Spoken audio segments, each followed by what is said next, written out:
Baba in the house. So what we plan to do with your kind Daddy, good morning, sir. Sir. Good to see, always a pleasure to see you, sir. Sir. Thank you so much for joining us. Thank you, sir. Just want to seek the permission of everyone in the house that we would like to adjust the program briefly just to be able to accommodate the keynote address by Bishop Matthew Asan Kuka, who will be catching a flight very shortly. So please, we would have that keynote address and then we can revert to our original order. Thank you, sir. Thank you, Matt. Then could we have Bishop Kuka, please?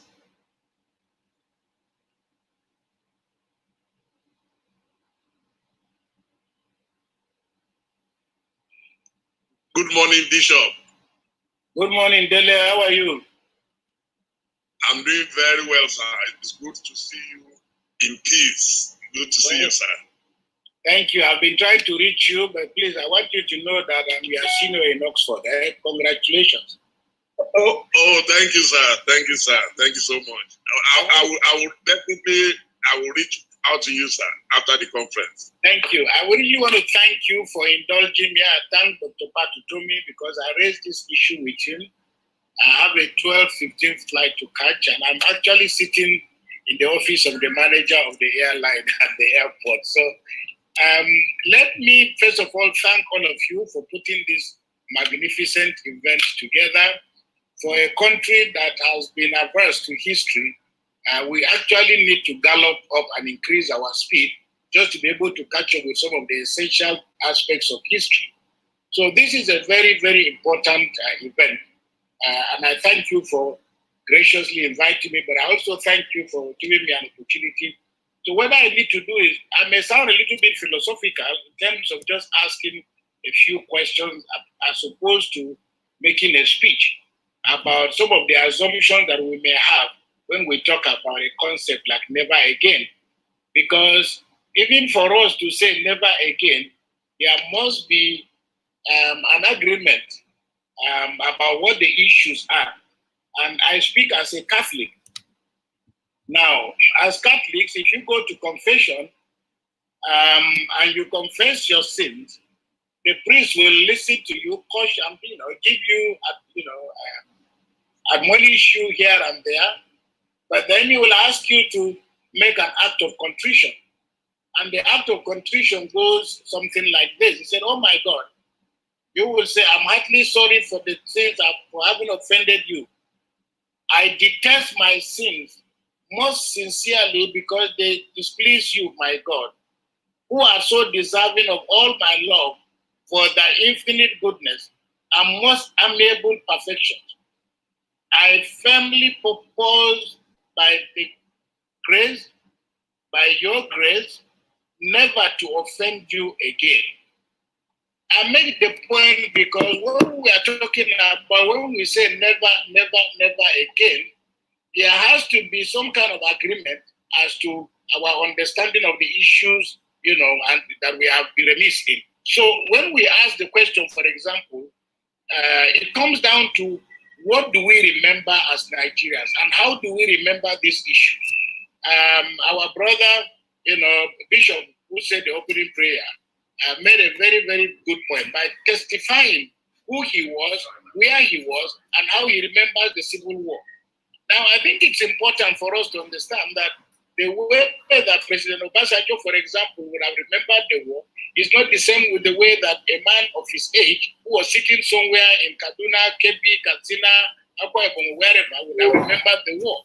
The way the soldiers remember the war cannot be the same with the way, those of us who are not soldiers remember the war. So the way the victims understood the war cannot be the same with the way that we all understand the war. So I think it's important that we all understand, for example, who remembers what, why do people want to remember. There are many who would say, as we always say in Nigeria, forgive and forget. And amnesia is very appealing to many of us because it helps us to forget the problem.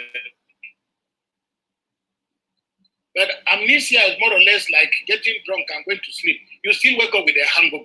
So the critical question, and I think why this is important, is for us to come to a point in which we can say never again. We must, as we say in the Catholic Church, acknowledge, understand the gravity of our sins, understand the consequences of our sins, and we are seeking forgiveness from God because we resolve that having realized the grievousness of what we have done, we will never do it again. But we always say we will never do it again by the grace of God.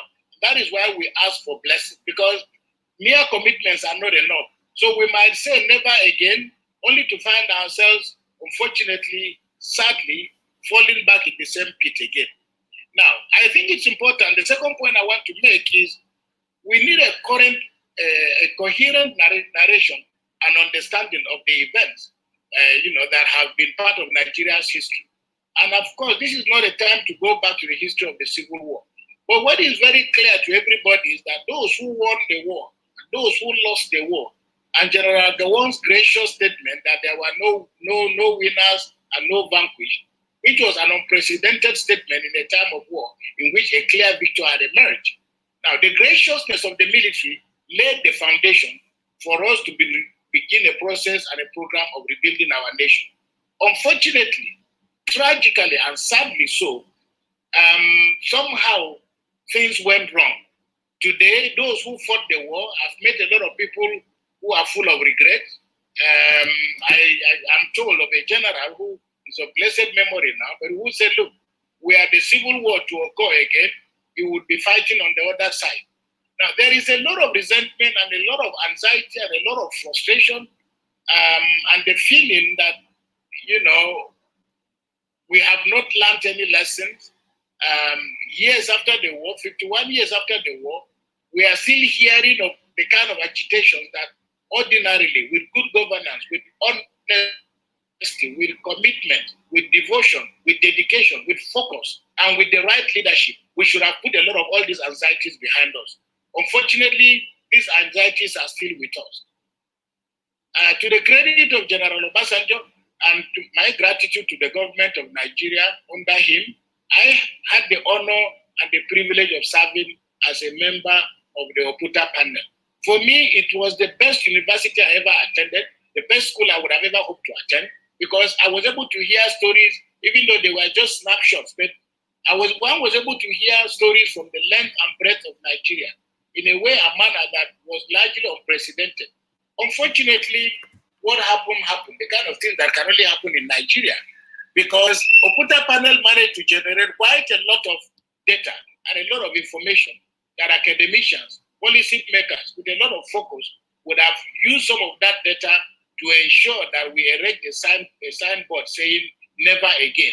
Because it gave us an opportunity, a mirror to look at ourselves. We had from those who fought in Biafra, we had from all sides of the country, we had from those who were the winners, we had from those who were the losers, we had from those who were actors, we had from those who were spectators, those who were victims, and so on. So I make the point that part of our problem in Nigeria is not articulating the issues, but we really don't have the mental toughness and the discipline to follow through with some of these diagnostic initiatives. So I make the point because, unfortunately for us, we've not been able to forgive ourselves as a people. The wounds of the Civil War have not been able to heal. Coups and counter-coups that followed after the Civil War, more or less were miniature civil wars by themselves because they threw up the same contradictions, the same anxieties, the same sense of frustration, and the same feeling of divisiveness across the country. So when we look back, we have to do a cost analysis of what has happened. And we ask ourselves, had we not fought the Civil War, where would we have been today? Had we not had all the failed and successful military coups, where would we be today? Had we not discovered oil, where would we be today? Had we not abandoned agriculture, where would we be today? Perhaps the stories would have been different, but I think that an initiative of this nature must also give us an opportunity to do a little bit of a cost analysis as to what the implications of our inability to have the discipline to pursue effective and efficient policies through has cost us. Because the result is that we find ourselves still sounding even nostalgic about the way things were before the war. 50, 60 years later, we are still agonizing and wishing nostalgically that we had a little bit of steady power supply like we had in those days. Because when we look back now across the country, the entire country, nobody seems to be happy. The citizens of Nigeria are not happy across the board. And even those who are holding public office are not happy. So the governor of Cross River crying tearfully on the ground that after having been governor for 6-7 years, he still felt he had not been able to meet even a fraction of the things he thought he'd be able to do as governor. So what really are the constraints? Because clearly we can see that people are not happy, even as some of the most basic indices in areas it is difficult for us to find an area of our national life where we are doing well, except in the area of corruption. We are failing in almost every area. Our education, the lack of infrastructure, our inability to deliver on almost all the key promises that successive governments have made, our roads becoming debt traps, the collapse of our infrastructure, the deindustrialization of the entire country, our inability to even create new opportunities for industrialization, this massive cloud of insecurity that is now threatening to engulf the whole nation. So, I just like to make 3 points. The first is there is enough blame to go around from this administration, the administration before it. I mean, blame is part and parcel of politics, and politicians need to get used to that. But we have to then come to a point in which we can say, even though there is enough blame to go around, can we begin to identify some of the issues that are fundamental to erecting a signboard that says never again? For me, the first is the need for us to construct what I call the Nigerian story. And we need, especially now that there are so many extraordinarily talented Nigerians who are making films and doing all kinds of things, there is need for us to have almost a deliberate documentary, a movie in whatever shape or form that focuses on telling the Nigerian story in the most unvarnished form. And I commend quite a good number.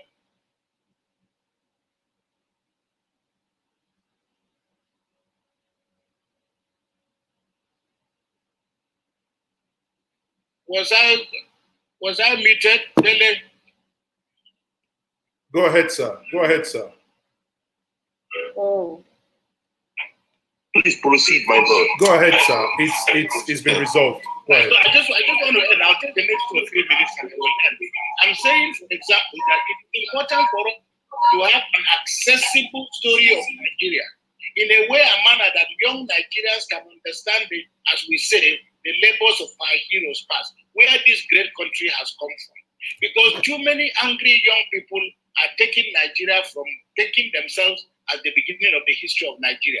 It is important that the federal government or that people in different, with different initiatives set out to tell an unvarnished story of Nigeria. And as I said, I commend quite a good number of people who have done some really extraordinary work in trying to deal with this issue. But I think that is an important project. In part, it will reduce the level of blame. It will also help us to understand that all of us have a role to play in building this country. The second point I want to make is the whole question of, religion, the role of religion, in our society. It is a pity, that due to toxic politics, religion has become an instrument of war and violence.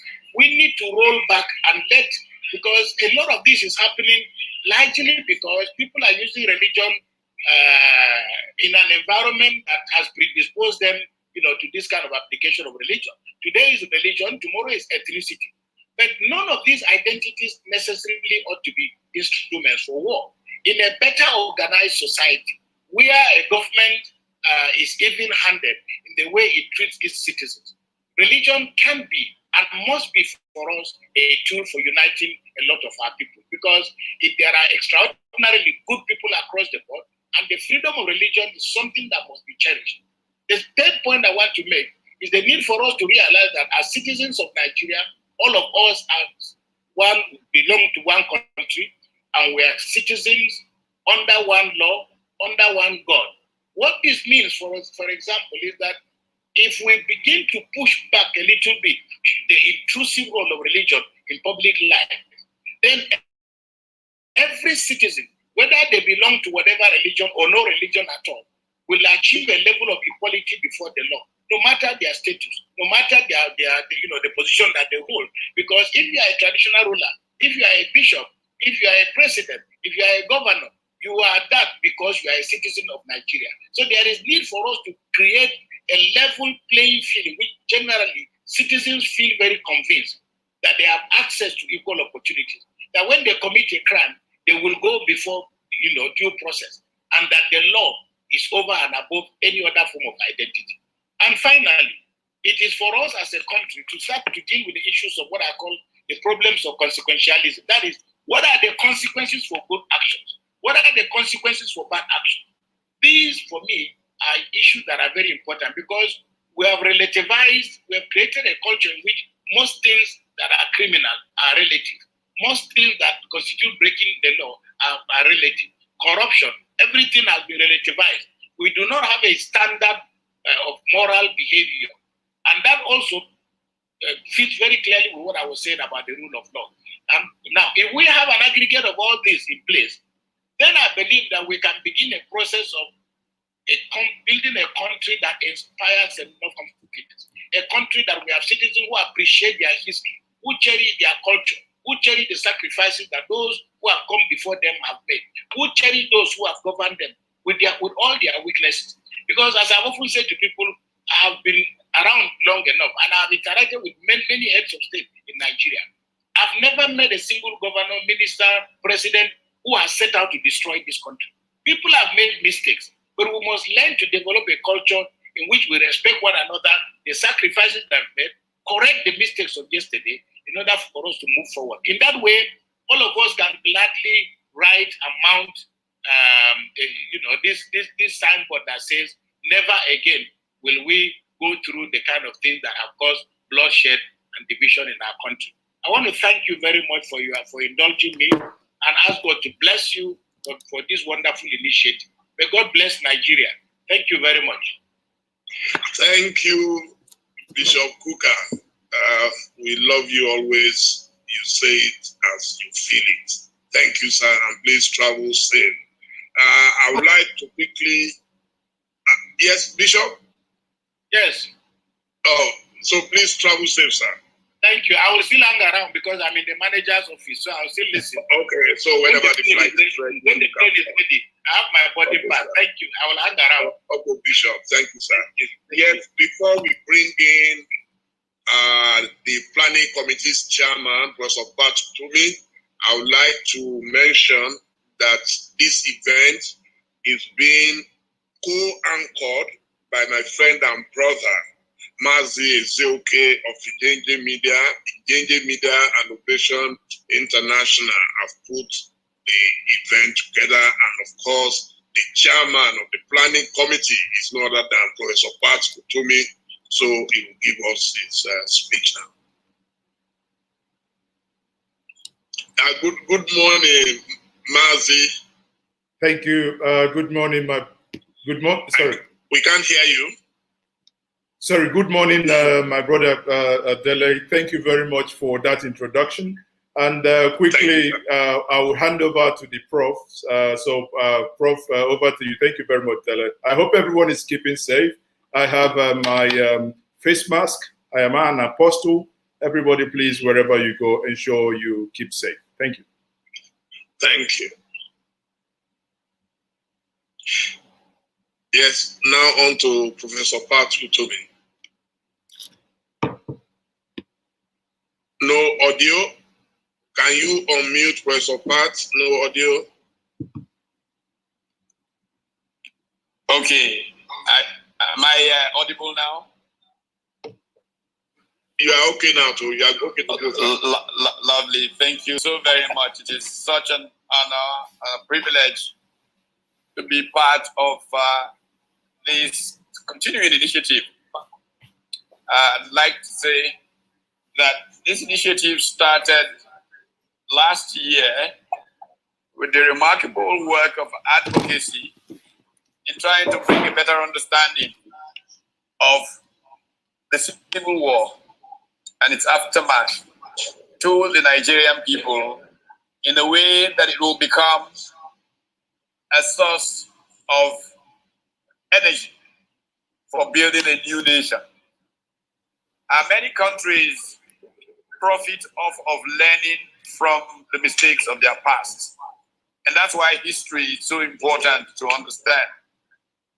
Sadly, in our experience, for reasons of expediency and certain worries, we have reached a situation where people are afraid to talk about an ugly past.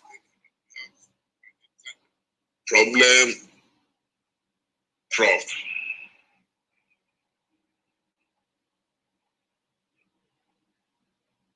Can you hear me? Wow. Now you are back. Now you are back. All right. I was just saying that this initiative started last year as we reflected on 50 years since a civil war that we tried to make disappear. But we know that if people learn enough from errors of yesterday, they can in fact make a lot more progress than they are currently making, because they will rid themselves of the burdens that create mistrust. One of the biggest challenges in nation building is the challenge of what kinds of levels of trust deficit exists. We know that there is in fact an index around this in the world. We know that in countries like Denmark and perhaps Finland, that there is a high trust situation. This makes public policy implementation so easy. But in low trust environments, policy implementation is very, very challenging. The transaction costs are very high because you have to, as it were, hedge in many ways because of the low trust situation. And we thought that a better understanding of the Civil War can make it not just go away, but become a ladder that people can climb to a higher trust and therefore higher levels of growth for the country. Now, we are pleased to see that we have made progress since last year.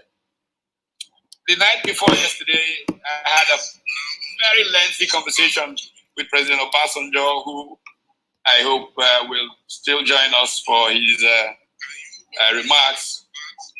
And one of the things he said sounded remarkably like Bishop Kuka was saying.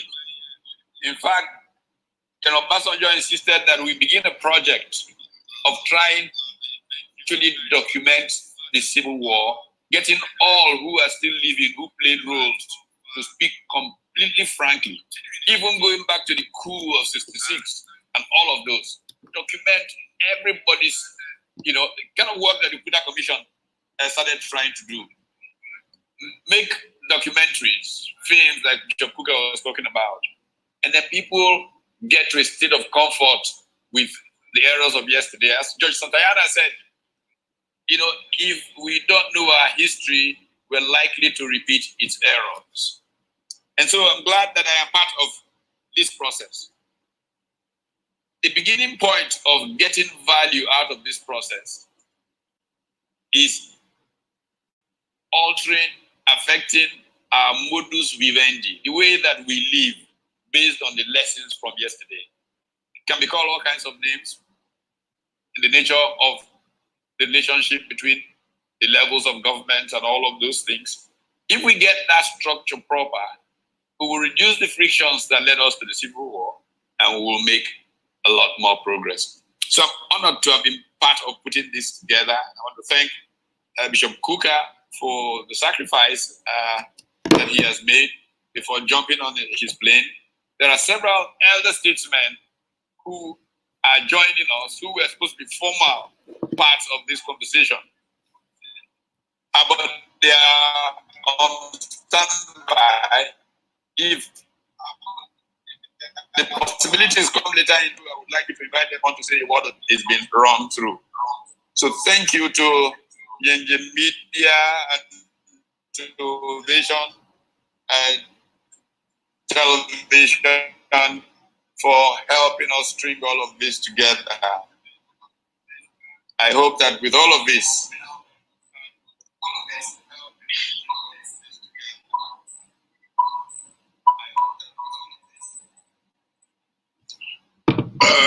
we have an audio issue, Prof.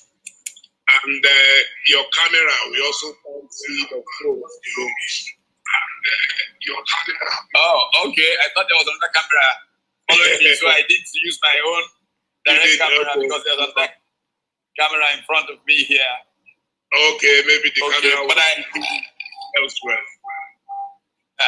Okay. But I hope the gist of my welcome is captured. Thank you, sir. Thank you, sir. Let me say quickly that because of time constraint, we are going to be taking addresses of 3 minutes each because we would like to have the speeches. And without much ado, we would like to quickly call on our chairman, our Baba, the living legend, Ayo Adebanjo, to please address this gathering. Thank you, Baba. Thank you, sir. Thank you, sir. Hello? Yes, we can see you, sir. Baba, we can see you, sir. Yes, sir. We can hear you, sir. Can you hear me? Oh, yes, sir. Beautiful. Thank you, sir. Nice to see and hear you, Ovation. Thank you, sir. I've always said to see you, but you have refused to see me. No, I've come several times, sir. There's a lot to do. This weekend, I will come, sir. Thank you, sir. There's a lot to discuss. Yes, well, sir. I said I should thank the organizers of this program. I know they are all patriots of no mean order. And the purpose for which they set out is a very noble one.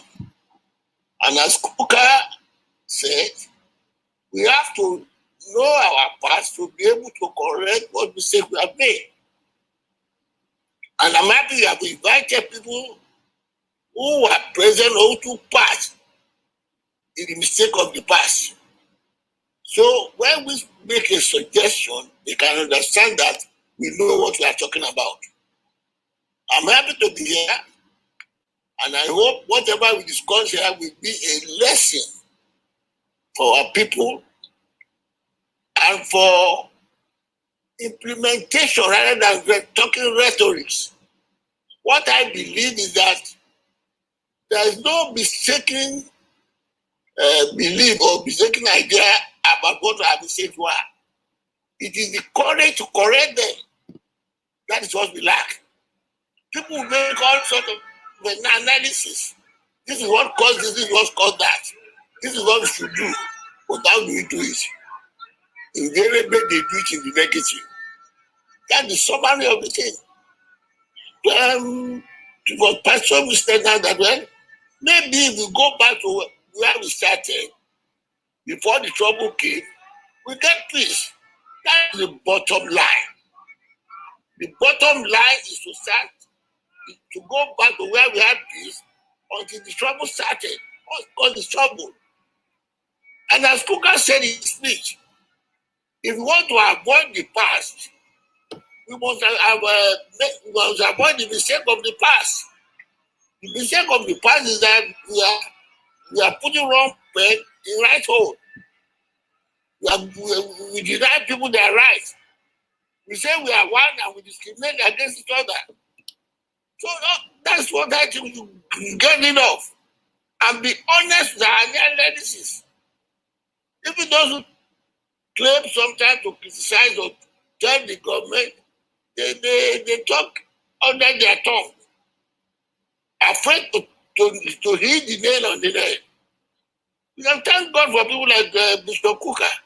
And I pray that he should live long, because people like myself, we have now a very short time to live. People from that part of the country saying it as it is. And I hope those who are listening to listen well with good intention. Let us stop paying this service to one Nigeria. Let us stop paying this service to a united country. We must say it and act it. You can't say you want a united country and you discriminate against your other power. And as I think Kokau said that some of the things we are talking about now, we are agitating for. But we be a thing of the past to have to take it for granted if we really want to stay together. Talking about where the presidency go. At this time, don't know. If you want to be equitable, you want to have peace. And if you really want them to be here, why should somebody be a part of Nigeria and say he has no right to be the president of the country? Why should a section of the country claim that they will be choosing who will be the president and the condition? And you want pay obeisance to them. It's irritating. Such type of thing cannot continue and say we want to have peace. If you know what is right, we don't decide and do what is right, there'll be peace. There's enough for everybody to share if you don't want to cheat. Well, let me stop them for now until let them their progress. I thank everybody that has been here, and I thank the organizers of the program. Party told more grace to appear. Thank you, Baba. Baba kept to time, so we hope that we will all keep to time. Thank you, sir. Thank you. Mazi Ezeoke, my co-host. Thank you. Thank you very much. Thank you very much, Dele. On that note, I would once more say thank you very much, Pa Ayo Adebanjo. Every time that we call upon you and you come, and every time you drop it as it is, you know, one of the few elders still alive that today you are a joy to our generation to listen to. On that note, I will bring another person in the person of Chief Mbazurike Amechi. I am aware that he is in the house. Chief Mbazurike Amechi, please, can we spotlight him? Yes, he is another living legend, and it is an honor. Nayuku, I welcome you. Asingi, no. Udo derege Nayuku.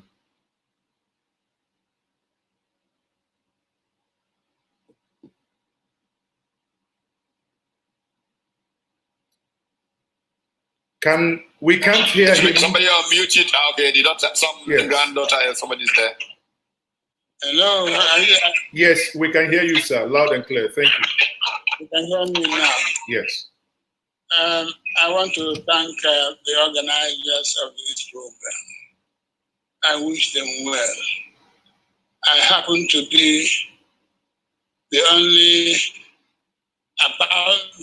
surviving founding father of this country alive, at this administrative level.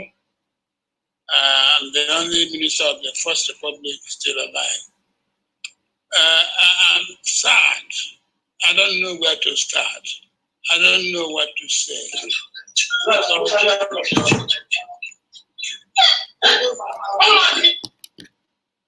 Beg your pardon.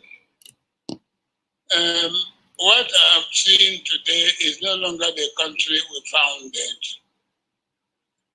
We got a constitution from the British government that named us Federation of Nigeria. But we thought that was a constitution put into effect by a law made in British Parliament, by British government. And so in 1961, we, in the government of the Federation, appointed a body to draw up a constitution for Nigeria. And in 1962, this constitution came into effect after plebiscite and passing through the parliament. Beg your pardon? Go ahead, sir. Go ahead, sir.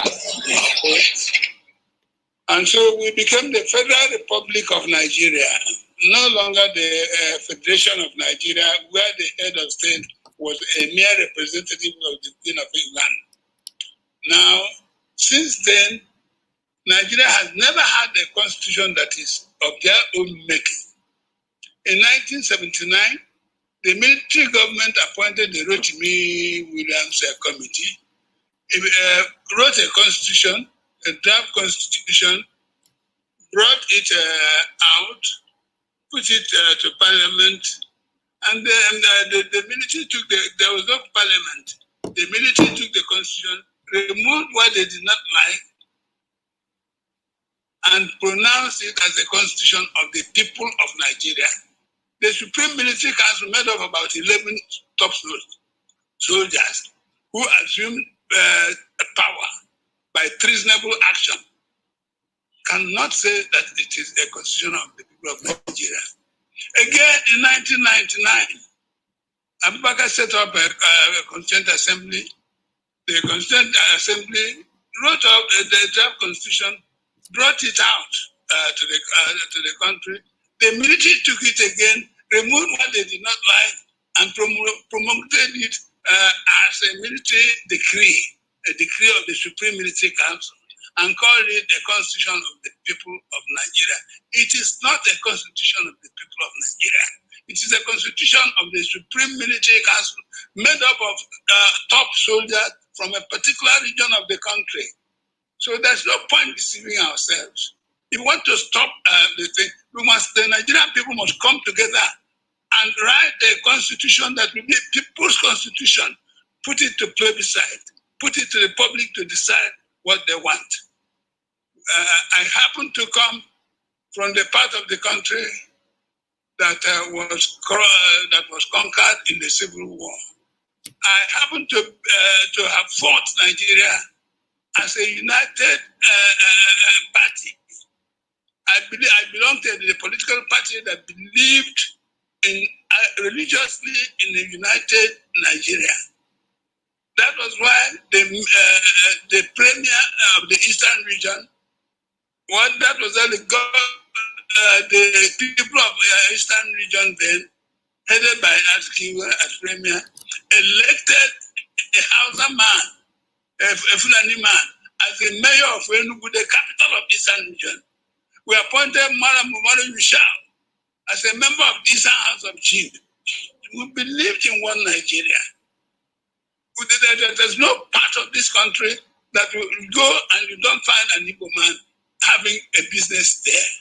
People don't have, the strangers don't have business in Nigeria. I want anybody to show me anywhere in Igbo land where there's a non-Igbo man establishing factory.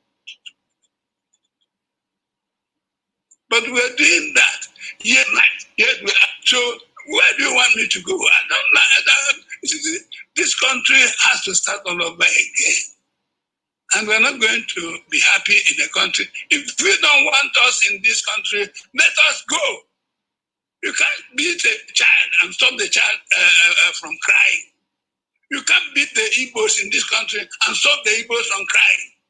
You treat the Igbos as you don't want them, and yet when they say they want to go, you don't want them to go. I don't want to go. I believe in one Nigeria. There's advantage in greatness. I'm part of one Nigeria. I sacrificed for one Nigeria. At the age of 23, I went to prison for this country. And so I believe that Nigeria must be one. But Nigeria has to be ruled as a federation. And the people of Nigeria must come together and give themselves a constitution by the people of Nigeria.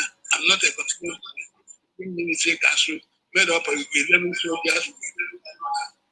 Thank you very much.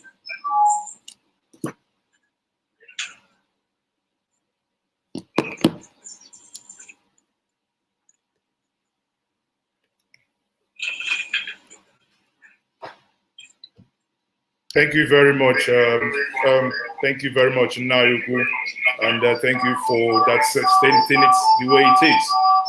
You know, it's one of those things where you've said it and it is very clear. Anyone who is fair-minded, like Pa Ayo Adebanjo said before, that there are certain things that ought to be done if we want equity and fairness to be the watchword. On that note, I would bring back my good brother and Dele Mamudu, again, the chairman of Ovation International. Dele, over to you. Can we introduce the next speaker? You can unmute, Dele. Thank you so much, Mazi Ezeoke. I'm trying to see who is in the house already. Please, is Alhaji Tanko Yakazai in? Yes, he's in. He's in. Oh, fantastic. So then, please highlight our Papa Alhaji Tanko Yakazai. Yes.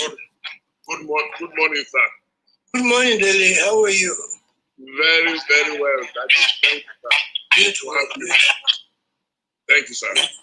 Thank you. Yes. Then, can you please select Alhaji Tanko Yakazai? Hello?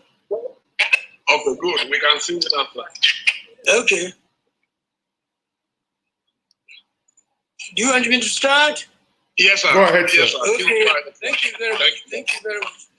Well, I wish to start by thanking the organizers of this event for inviting me and inviting some of my friends who were together at the time of the struggle for independence to date. I'll go on to my address. Mr. Chairman, distinguished participants, ladies and gentlemen, this event is taking place to enable our people mark the 51 years of the end of the unfortunate episode in our history. Left to us, we will rather totally forget about our civil war, but as human beings, it is beyond our ability to forget an event that was a defining moment in our political history. We shall continue to refer to those moments to learn lessons and reassess our current political activities and the question of national unity. To mark the end of our civil war, we cannot help but to remember the history of the Civil War itself and the colossal loss of multitudes of lives and property in our country. Our Civil War started in 1967. Its origin is traceable to the 15th of January 1966, attempted military coup.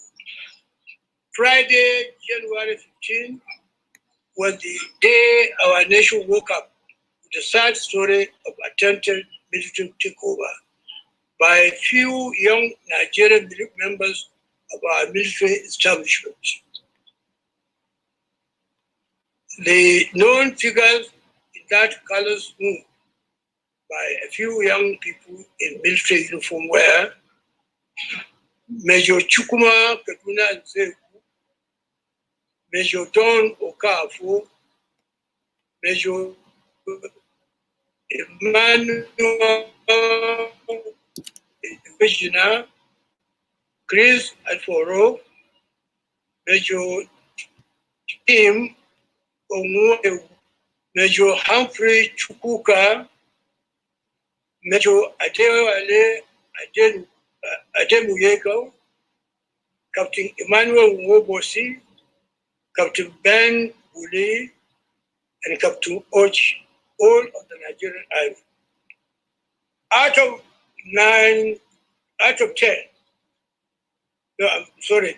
of 10 actors in that event were of Igbo in extraction, and one from the Yoruba ethnic group,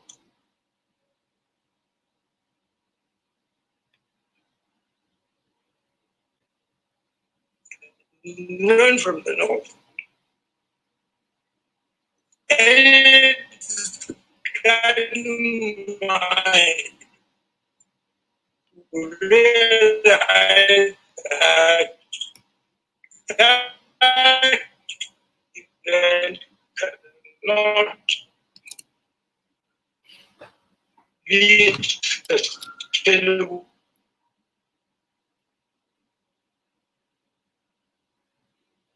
whom Situation Minister for Niger, and murdered one of his wives along with him. Those who abducted Sir Aguata Balewa also abducted the then Federal Minister of Finance, Chief Festus Okotie-Eboh, who was later murdered along with the Prime Minister Tafawa Balewa. Brigadier General Zakaria Malari was shot dead by a Virginia who was his brigade major, whom he stopped for a lift after escaping an attack on his house by the coup plotters. In that very fateful early morning, colleagues of those who abducted the Prime Minister also attacked the house of Chief S.L.A. Akintola, the Premier of Western Region, and murdered him. As if that was not enough, the insurgents rounded up leading Nigerian military officers, including the house of Brigadier General Zakaria Malari, Brigadier General Ademulago, Colonel Yakubu Pam, Colonel Kur Mohammed, and other senior military officers, and executed them. All the murdered individuals were from different parts of the country except the then Eastern region. That was the story of that darkest day in our history.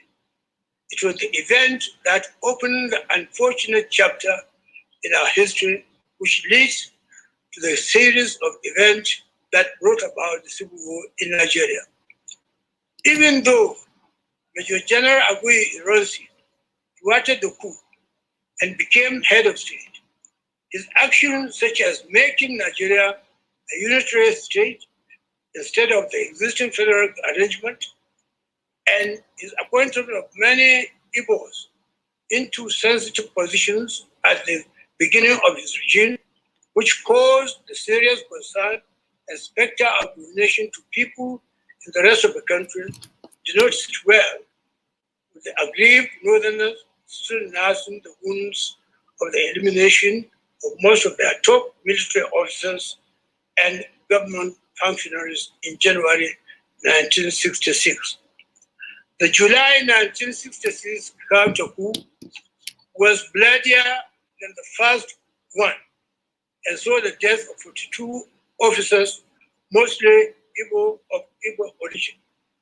That and the killing of Igbos in some northern Nigerian cities, among other reasons, including some alleged bad blood which is said to be existing between the then military governor of Eastern region, Colonel Odumegu Ojukwu, and General Yakubu Kawan, the then new military head of state, led to the secession attempt of the Eastern region of Nigeria and the subsequent civil war that started. Recall that during the last constitutional conference before our independence, a motion was tabled for the conference to insert a clause in our constitution for any section of Nigeria to break away from the country. The motion was roundly rejected by the delegates, and the indivisibility of the Nigerian nation was enshrined in our constitution. Also recall that attempts were made mostly through the good offices of our leading figures and foreign friends to bring about peaceful resolution of the secession attempt, but such interventions were not successful. The result was the move by the then federal military government under the leadership of General Yakubu Gowon to embark on what was called police action to sustain the unity of the country, which resulted in 3 years of civil war to keep Nigeria one. As soon as the civil war was over, the federal military government introduced what it called 3 R's program. The 3 R's program meant reconciliation, rehabilitation, reintegration program. While some measures of success were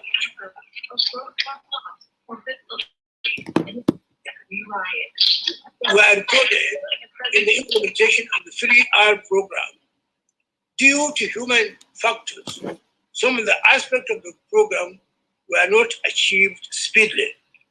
But it is gratifying to note that our country has since achieved tremendous success in healing the wounds of the Civil War, and Nigerians are now living with one another in peace and harmony. People regarded as the main protagonists of that time, especially the Igbos and Northerners, are now living with one another as best of friends. There are many Northerners living in different parts of Igbo land today, while there are Igbos are found in every nook and cranny of Nigeria, particularly in places like Lagos, which is the foremost hub of economic activity in our country, and in the north, forming the largest number of non-indigenous inhabitants in the Federal Capital Territory, Abuja, which is located in northern Nigeria.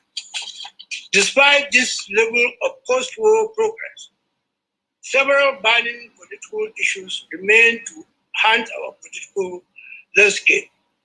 These include: 1, continuous call for a review of the 1999 Constitution and the need to restructure Nigeria. 2, insecurity in different parts of the country arising from military invasion and terrorist activities in the country. 3, the current secessionist movement with the state of Biafra under the umbrella of IPOB over 50 years after the Civil War was over. And 4, the mistrust among major sub-regional groups which remain a threat to democratic process in our country. Lastly, we'll need to learn lessons from the Civil War 51 years ago and address squarely the fractional tendencies in the country today. Unity, peace, trade, justice, democracy, and development must be made to work for Nigeria to keep it one and stronger. We should tackle the issue by deliberately skewing our next development plan and constitution to contain integration strategy as one of the major features of the plan. I thank you very much for your time, and I wish you the best of luck. Thank you very much. Thank you. Thank you very much, Elder Tanko Yakasai. And you have taken your time to rail out, the histories that, as I would say respectfully, being understood and as was lived during your time. Now, we will be bringing other guests. However, there are some points that you raised that I would gladly want those who are also aware and who were around during the time, because what this event here today being organized by Nzuko Omunna, an Igbo think tank, and being supported by NjenjeMediaTV and Ovation International, is to bring the narrative to the fore, where we can, as Professor said before at the beginning, and Reverend Bishop Cooker also noted, that we will get to the point that we can build something together. As the team said, never again. Never again that can things that had happened in the past happen before. On that note, I would say, if we have Elder Emma Elazu, if he's here, he can speak, and I would beg him if he can touch on some of the points as contained in the speech of Elder Pa Tanko Yakasai. Elder Uma Elazu, is he here? Back office, can you please spotlight him? And he can take over the podium. Back office, do we have Elder here? Yes, he's here. Okay, please. Oh, okay, yes. Nayuku, thank you very much once more for meeting us again. Udodrege, can you please now take the podium? Thank you, sir, for joining us this morning stroke afternoon.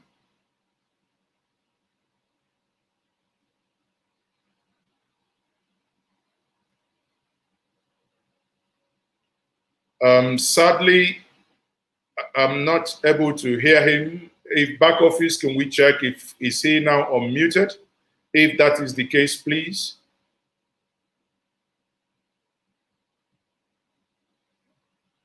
Sadly, I can't still not hear him.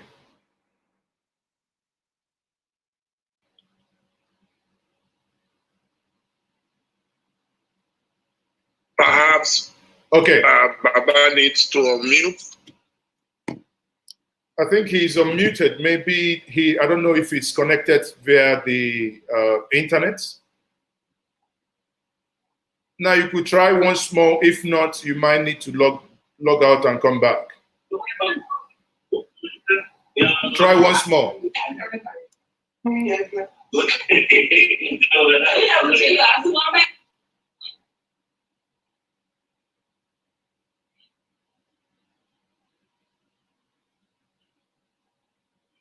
He's unmuted. Can you, Chief, can you please try? Yes, I can see you are unmuted. Try once more, sir. Let me spotlight you. Go ahead, sir.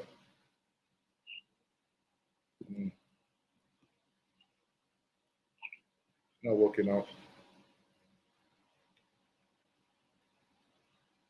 He still can't hear. Okay. Na biko iwegadinoko biko cheretu iwegadinoko. It is slightly unfortunate we cannot hear you. Ngozi, can you please reach him out? Let him probably drop and come back again, please. We cannot hear him. On that note, I don't know. On that note, I don't know if we have Mrs. Charity Shakari. While we wait to get Chief Uma Elazu, can we have Mrs. Charity Shakari? Is she here amongst us to make a brief intervention, please? Yes, she's having a network difficulty. She's logging in. Maybe you can go to.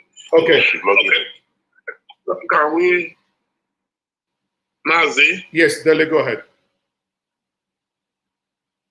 Okay, is Ambassador God knows Sigali in the house, please?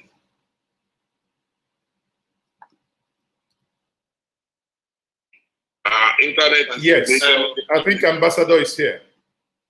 Yes. Okay, Your Excellency. Thank you very much. Yes, sir. Thank you. Thank you. Well, can you hear me? We can hear you, sir. Loud and clear, sir. Okay.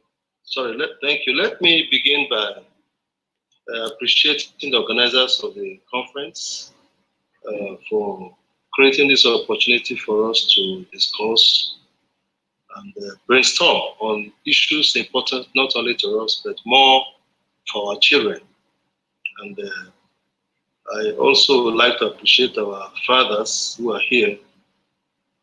I'm happy to job again. We are part of a struggle. It's one of the leaders of Southern Nigeria, Middle Belt, and we've been in active discussion with the Northern Elders Forum, is the co-leader. And I'm happy to see so many of our contemporary leaders, my friend Dr. Akim Babamed, Governor Peter Obi, and many others who are here. Now, for me, continuing from from Bishop Kuka's intervention, keynote, which I think has covered the most critical issues. And I must commend Bishop Kuka. He remains, I did a lot of my scholarly work in South America. And I know that the change that came to South America came mostly from the clergy. We call them liberation theologists, and Father Bishop Kuka has continued to play that role, being the conscience of the country and speaking what many of the ordinary people are not able to speak. But I think he has made a critical fact that meant what the war, who may not know, but those of us who are from the South were as much victims as the people from the Southeast. And like Professor J.P. Clark aptly put it, we're all casualties, both the winners and the other side. But we also found ourselves in Biafra. And in the opening remarks, the opening prayer, the bishop stated how, as a young man, he was being carried up and down. Your case was better because I was being carried up and down in water. I remember twice overnight I slept in water all night because of the fact that troops were coming, clashing with each other. So we're all casualties. Now, going forward on this particular discussion, I think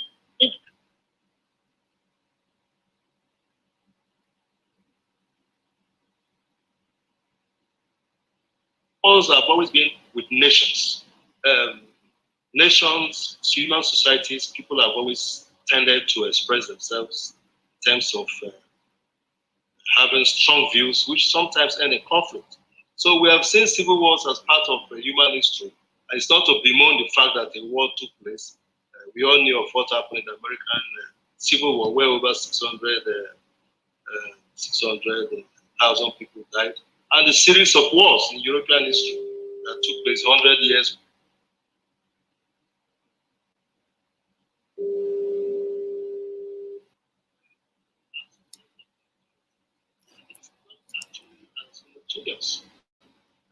If you look at it, South Korea has its own internal motivations. Even Somalia, there are clans and so on. So every country has a level of heterogeneity, a level of diversity. So diversity is not an excuse for inability for people to build states. Now the last point I'll make before I give one or two recommendations is the fact that state building is not a one-time thing. It's not a one-ended thing. State building is continuous. Nations are built continuously, and without sounding immodest, I must say that my academic work and my two award-winning books, this is entitled Global Trends in State Formation and Origin into the Inquiry, Survival and Dynamics of Nations. And I've looked at, then we look at the perspectives of nation-state formation in Africa, both which are award-winning books that I school curriculum all over the world. Now, we've seen that you build nations, you don't stop, you continuously make effort. And I think that is the lesson for us, who are the leaders of today. The building of the Nigerian project must be a continuous exercise. It's not something that because war happened, we have to bemoan the war, we have to say, oh, we suffered during the war, or we won the war. No, we have to see that we continuously try to build. What do we need to do? Number one, elite consensus. We, the elite, must agree that we need to build this nation. We need to build this country. We need to talk together. We need to think together. I remember the thoughts of Julius Nyerere. Nyerere said, building nations is continuously talking. And that is why he opposed the Westminster system, where they told him there must be opposition, there must be shadow government, there must be the government. He said, no, in the African balance, in the traditional setting, you don't have somebody opposing somebody. You all talk until you agree on a consensus. We must think about consensus. We, the elite, must think of consensus. We must be able to labor and talk and see how we can build this country in a way that it is convenient to each other. And let me say this, Lord Lugard, Clifford, Arthur Richards, Macpherson, Littleton, they all realized at different times that this was a diverse country. And the only way this country could go forward was for the elite to keep That was why the Ibadan conference was called in the first place. And our founding fathers, please, it's very important for us to know this. Our founding fathers made it very clear that we are different people, that you cannot choke all of us into one box. But as we recognize our diversities, let us keep building a framework, a platform that all of us can be called a country. The other thing is rule of law. The law must rule. The law must rule. Our father, Bazuluke, has spoken and said about how we have deviated from the original constitutional norm. Very right. The constitution that was negotiated from Ibadan Conference 1950 up to 1960 constitution, from after the military coup, we have deviated fundamentally. Now, it's not for us to cry over spilled milk. It's for us to see that we continue to build a constitution that accommodates everybody.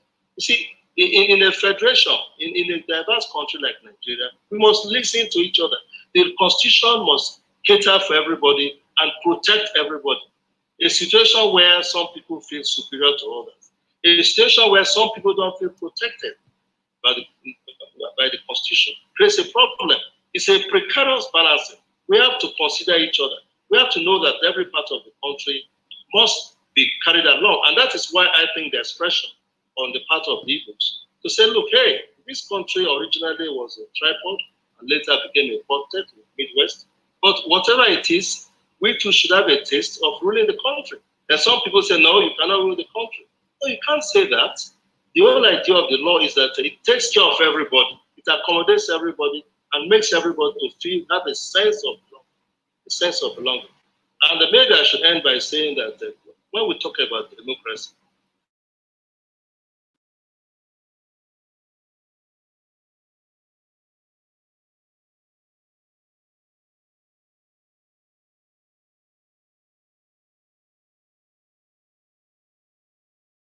bread. You cannot say that because this is how democracy is done in other countries. No, it must own bread. It must be a democracy that works for us. We give the Swiss example. We give the Canadian example. We give the examples. And we must always fashion out what is best for us as a country. And that is why when some people talk about restructuring, constitutional amendment, we must be open to these ideas of how we can build this country. The American Constitution itself, since 1787, when the first Constitution came in, but there have been 27 major amendments. Each of the 27 amendments is almost like it alters certain fundamental things. The French Constitution from 1958 has gone through 24 amendments. If you go to places like Indian Constitution from 1950 has gone through 104 major amendments. Each of them is like a major amendment that has tried to accommodate everybody. So, Mr. Chairman, organizer, ladies and gentlemen, we can build this country, but it must be a country of fairness, it must be a country of equity, it must be a country that protects everybody. If, for example, you take the oil from the Niger Delta, our environment is polluted, and you say, no, rubbish, I don't want to listen to you, then you are not looking at us as people that belong. Or these are the critical issues that we must look at all times. All parts of the country must have a sense of belonging.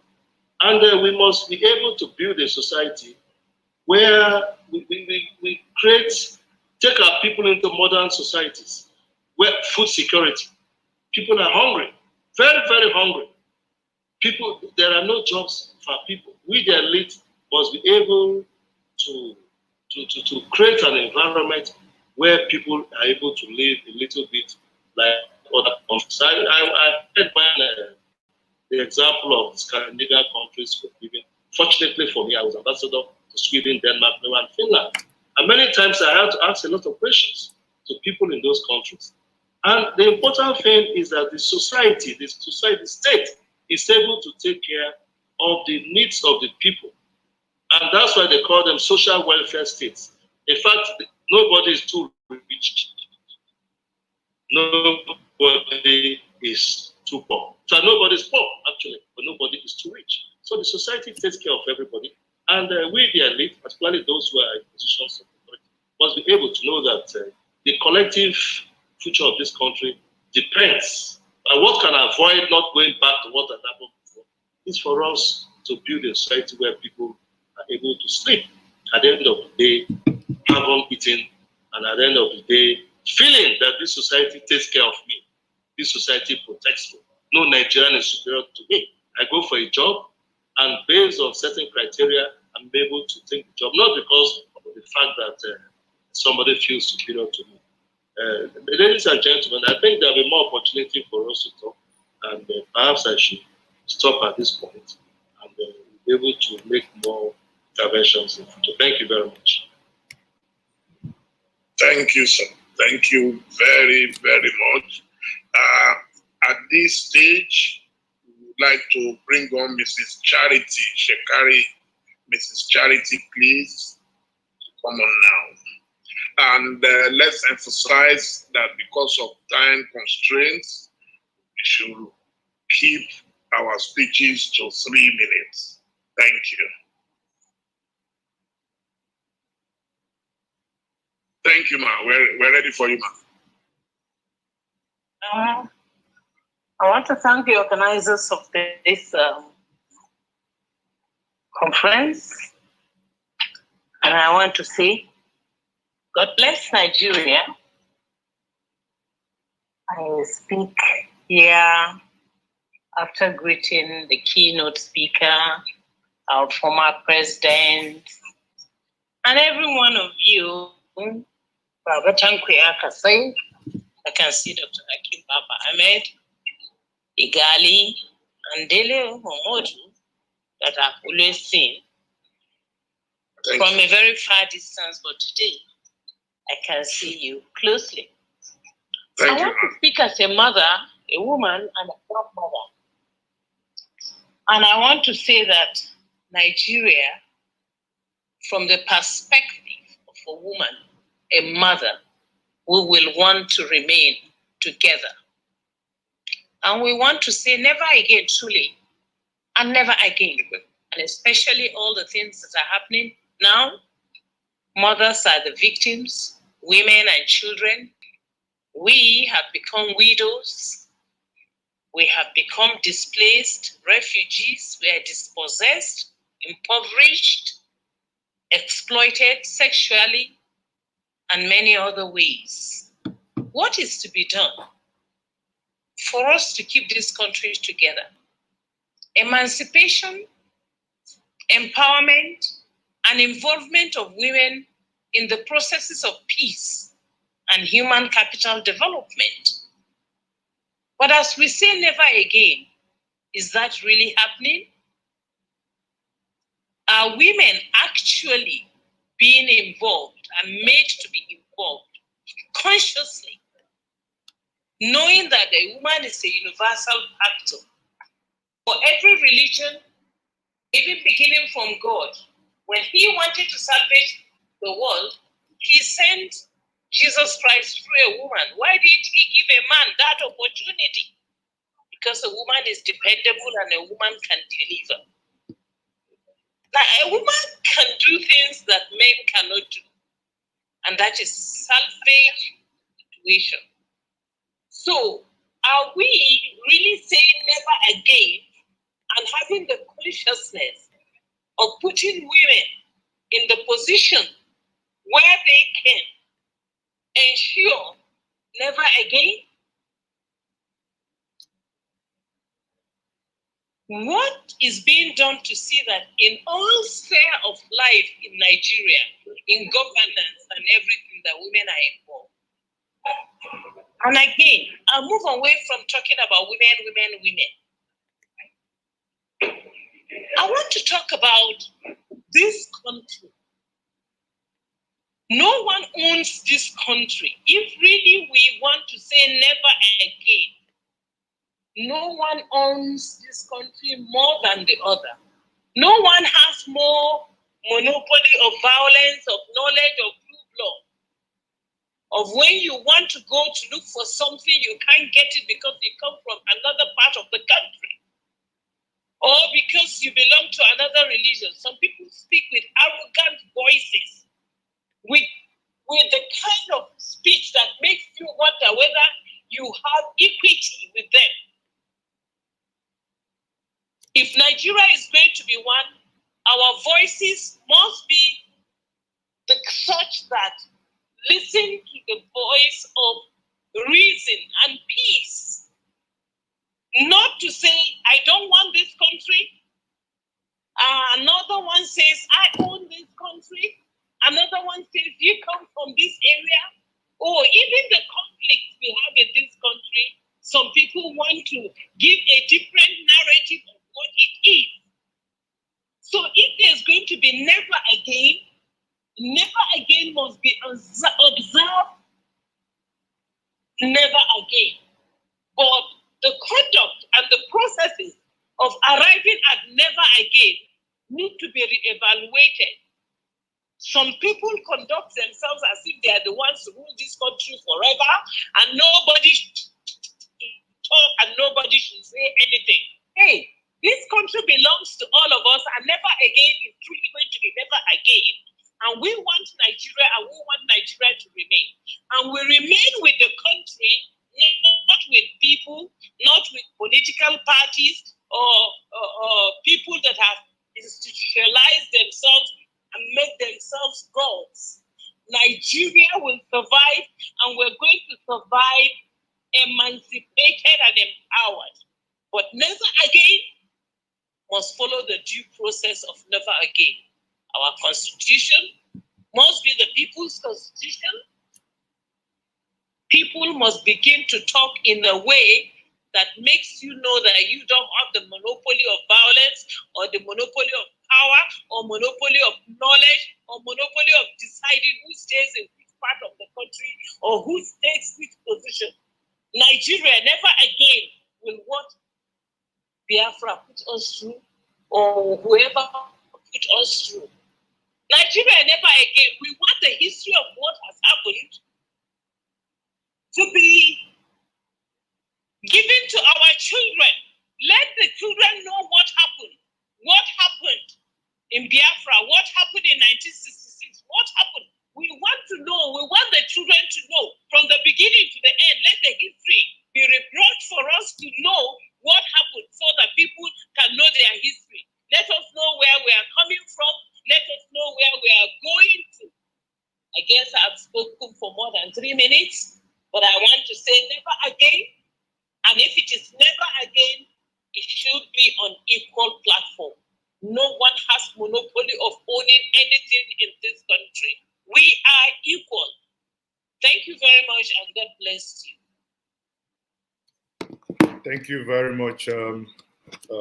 Thank you very much once more for the passionate speaking as a mother.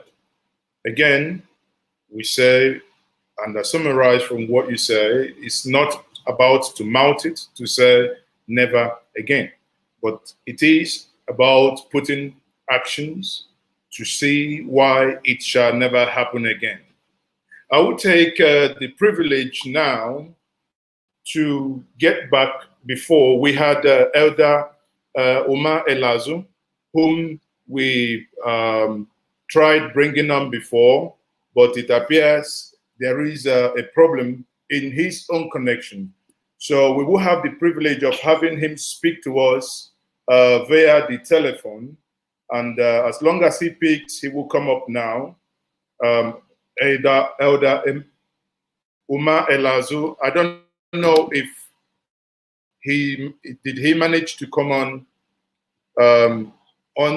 back office. Can you please check? If not, he's been placed on speaker now. So if he comes in, he can quickly speak to us either way. Either he comes back. Okay, so Elder Omar Elazu, please, 3 minutes. Is he back on? No, he's not back. You can proceed through the phone. He's not back. Okay, so yes, I'm trying to connect him now via the phone so that we can have him quickly speak to us and make his intervention. While we do that, I think we can quickly go to the next person, and since the connection appears to be a little bit problematic, I think the line is somewhat busy, but it's fine. We will go to the next person now, and that will be in the person of the Afro Senator, that is, in the person of Senator Shehu Sani, a former senator from Kaduna State. Senator, can we please, back office, can we spotlight him? We have Senator Shehu Sani there. Senator, you're welcome. And please, can you make your intervention max 5 minutes? I think back office, you help us with the sign when they exceed so that we call their attention. Senator, you're welcome. Thank you very much, sir. Thank you for having me. Well, it is an honor to be here and make my little contribution. First of all, I must appreciate the honor of this invitation. And then I have had the presentation by various speakers, particularly the elders, those who have seen it all. But for me, I have a very little contribution to make. First of all, we can happily say that the civil war has ended over 5 decades ago, but the civil battles continue. Because from the time the last gunshot was silenced to this time, thousands of people lost their life as a result of issues still that has to do with the unity of the country, whether it is ethno-religious war or sectional issues or whatever. We are still having problems with ourselves as a country.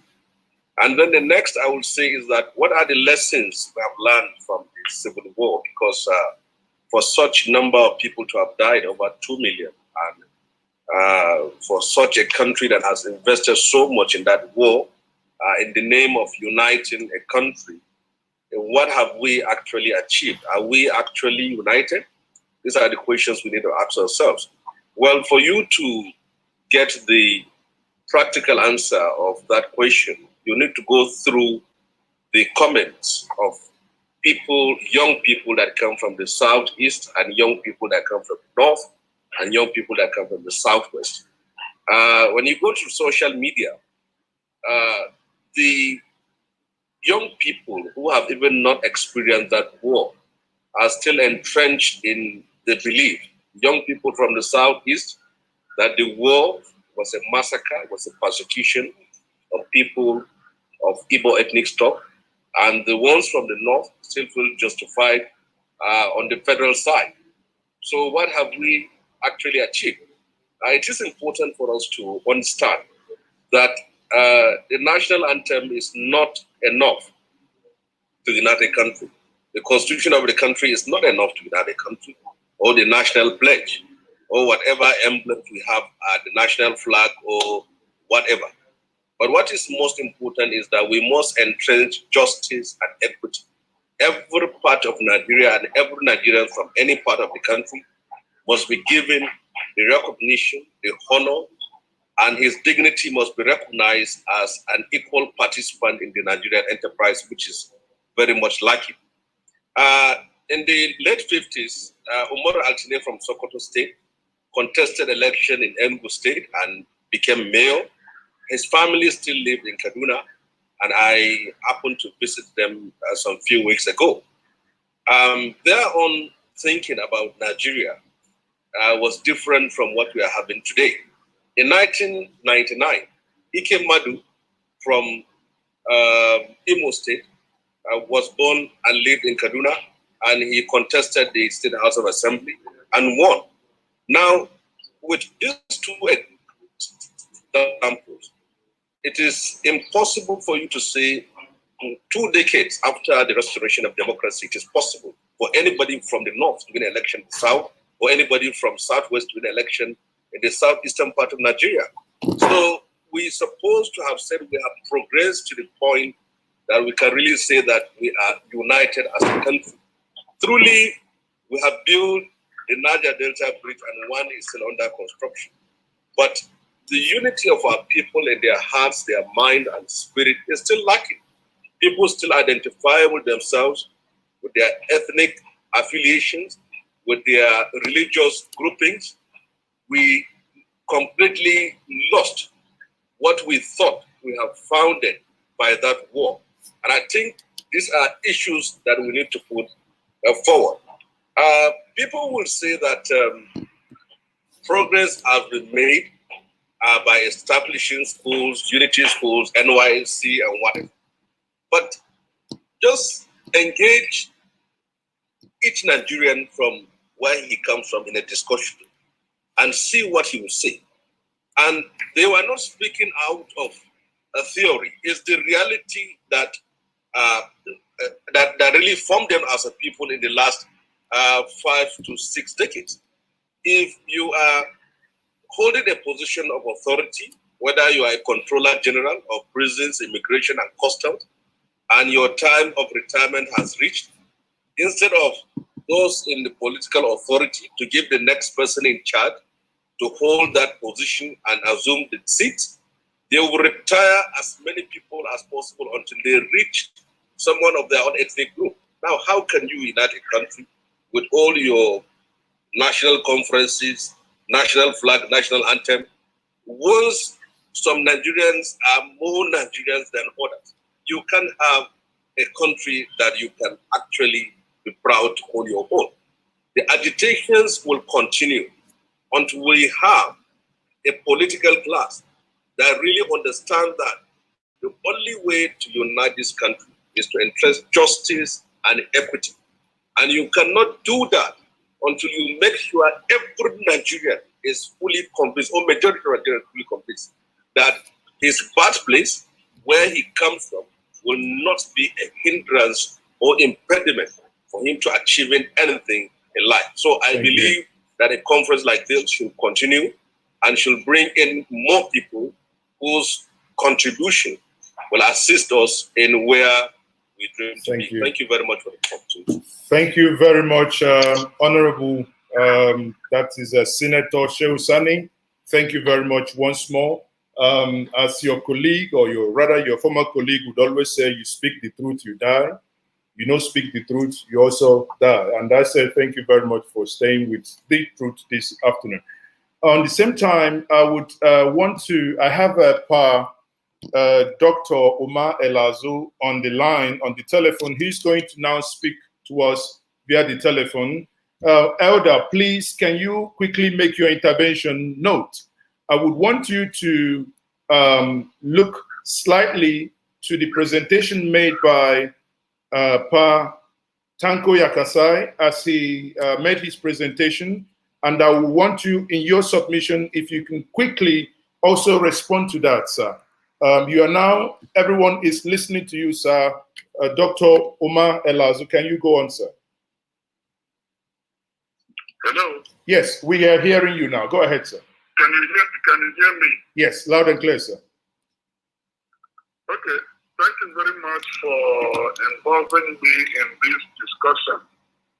It's a pity that I cannot manipulate all these first world gadgets. But a little that I've heard, let me comment. I heard my friend Tanko Yakasai reel out the names of Igbo officers who were supposed to have killed northern officers and politicians. But he forgot to mention the conditions that brought about the first coup in the first place. Because when you come to equity, as the lawyer said, you come with clean hands. If we are talking about never again, I was going to suggest that we look at it from a point of view of a statement of hope, not wishful thinking. It's a statement of hope that maybe we can stop the kind of circumstances that caused the first coup in the first place. I believe that Tanko Yakasai is as old as I am. He should know that the problem started even from the census. From the census issue, we moved to the issues in the Western region. We moved to the issues that sent Kifawulo was to prison. We moved to the issues that caused Akintola, to take over the Western region.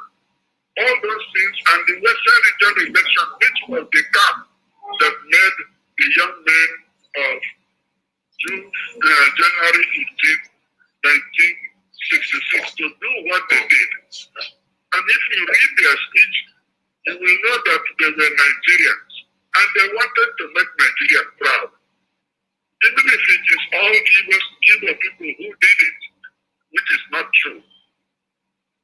Those young men, in my view, were the real Nigerians who wanted Nigeria to stand proudly among other nations. Agree that in the process they did not succeed. But who stopped them? It was an evil man drowning other people. So when we tell how it will not help us in solving the problem of never again. Having said that, let me just say a few things. I believe Nigeria can be a great nation, but it cannot be a great nation if we keep on lying to ourselves, or if we keep on hiding our history. We have to write history in such a way we face the facts. If we want to say who killed who, then I read Obasanjo's book, I've forgotten which one. And he mentioned, he himself knew about the coup. We talked to him about the coup. What did he do? And there were many others like that. If I knew they were going to do it, I can get the list of the officers who participated in the first coup. But let us put all that aside. The issue that we have now, we are having this hope that in the future we will not get back into the issues that led us to 1966 and also what has been happening since then.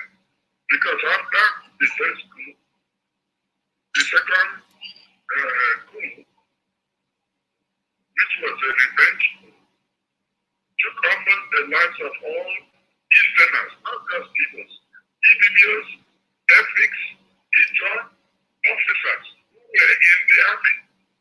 They were almost all eliminated. Over 200 officers in one night. So we are not going to be saying, oh, you talk about some, you don't talk about others. It's not going to help us to say never again. Now, there are two things I'll suggest, because I understand I should speak for about 5 minutes, unless I'll come again. For us to be able to come together and behave in a way that we will say never again, we must build a kind of moral order which everybody will subscribe to. What do I mean? When the Americans got together and wanted to establish the United States, they set up the very first sentence of their constitution. We believe this to be fact, that all men are created equal. Full stop. All men are created equal. Is there any sentence in our whole political history that we say all of us are agreed that that is the beginning of the moral order which will govern our living together? Unless we're able to do that, and in 2014, the Constitutional Conference did write certain conditions. They said everybody must have subscribed to it. I have been in almost all the Constitutional Conferences. We come around and people talk and we go and nothing happens. And the fact is that there are people in Nigeria who don't believe that other parts of Nigeria can produce people who are equal to them. They don't believe that all men are created and women are created equal. They believe that they were given by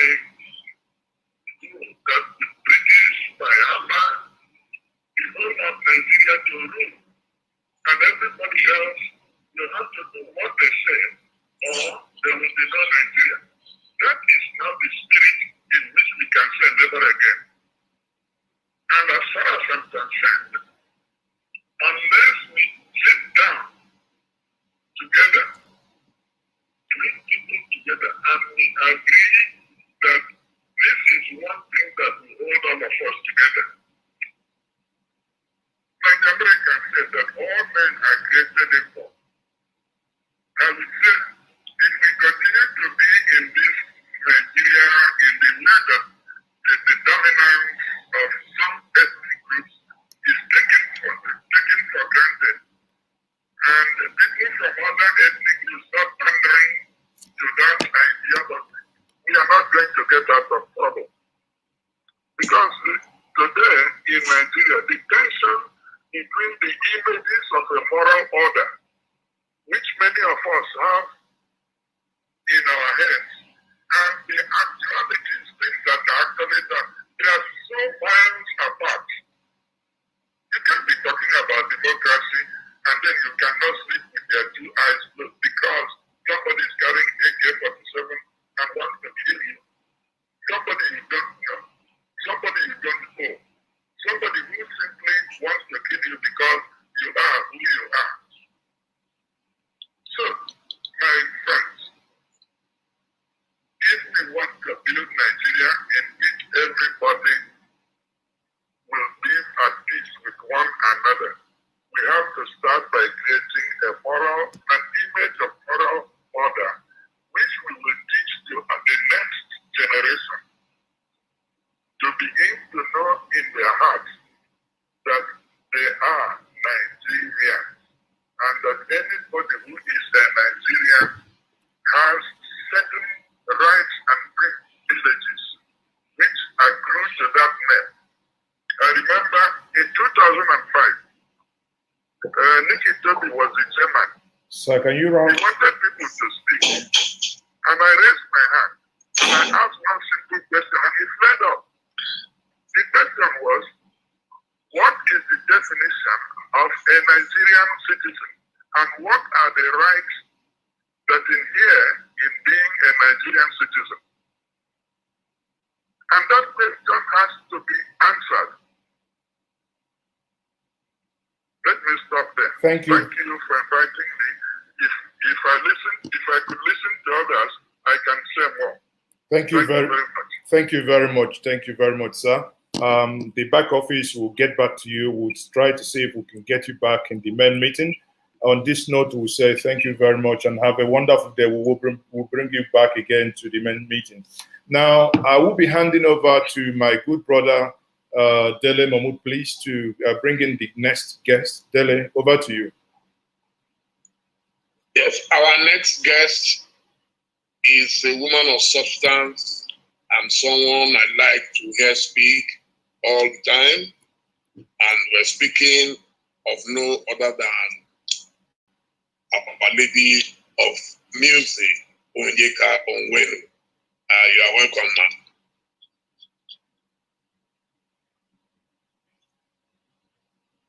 We're not hearing you, ma'am. Okay, you can hear me now, yeah? We can hear you now, yes, please. Lovely. Thank you, my brother. It's always good to see you. My deepest respect to our elders who are here at this meeting. Thank you so much for taking the time.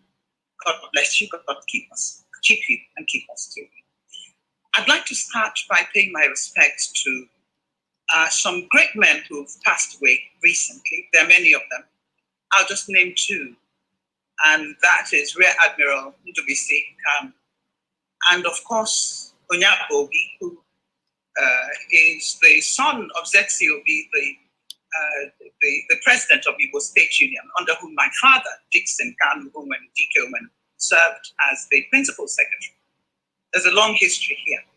We're losing people who have still so much to give to this country and so much direction to give to us. I'm almost tearing up and I don't want to.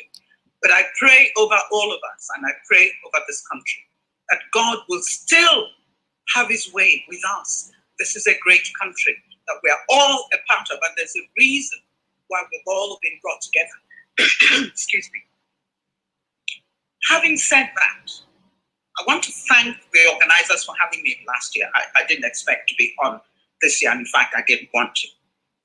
Because one of my principal problems with my people, Igbo, is our lack of recognition and support for our women who happen to be the best in the whole world. We've proved that we can serve, we are committed, that we care, and we love this country. Not just Igbo women, but Nigerian women in general. We have not been given our dues, we have not been given our place in the polity of this country, and it's really a waste. You do not go to war with one hand tied behind your back, and that's what Nigeria is doing. And if you don't know that we are in a war, please know it today. We are fighting on all sides. This is not the country that our fathers left for us. This is not what they wanted. This is not what was organized. A country that is rudderless, a country that does not care, that the value of human life is totally diminished. A country where somebody can stand up and tell me that I have to be a slave, that I don't have a right to certain things because of where I come from. I say no. And that is where we stand, and I believe I've been listening to everyone. That is where we stand when we say never again.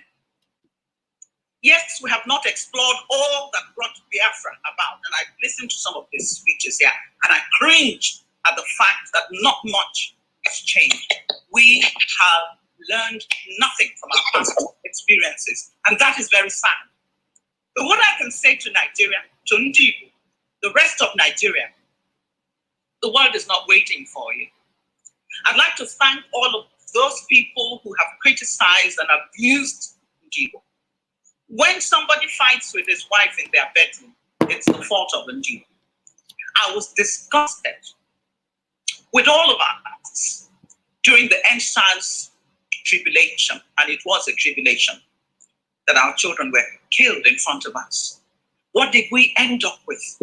A strenuous effort made by people who should know to shift the blame for everything on Njibu. Hey, come on. We are no longer considered citizens of this country. When there's a problem, everybody unites behind hating Njibu. Be that as it may. I still have no apologies. God created me an Igbo woman. I am doubly blessed and doubly challenged. But that is why he put me here. And may he use every single one of us to achieve what he means, what he set this country up for. Let me round up so other people can have a chance to speak. Where do we go from here? Let me thank those that abuse other people. You encourage them. You make us stronger. You make us more determined. Because if you keep saying, go home, we are going home. We're happy to go home. Go home.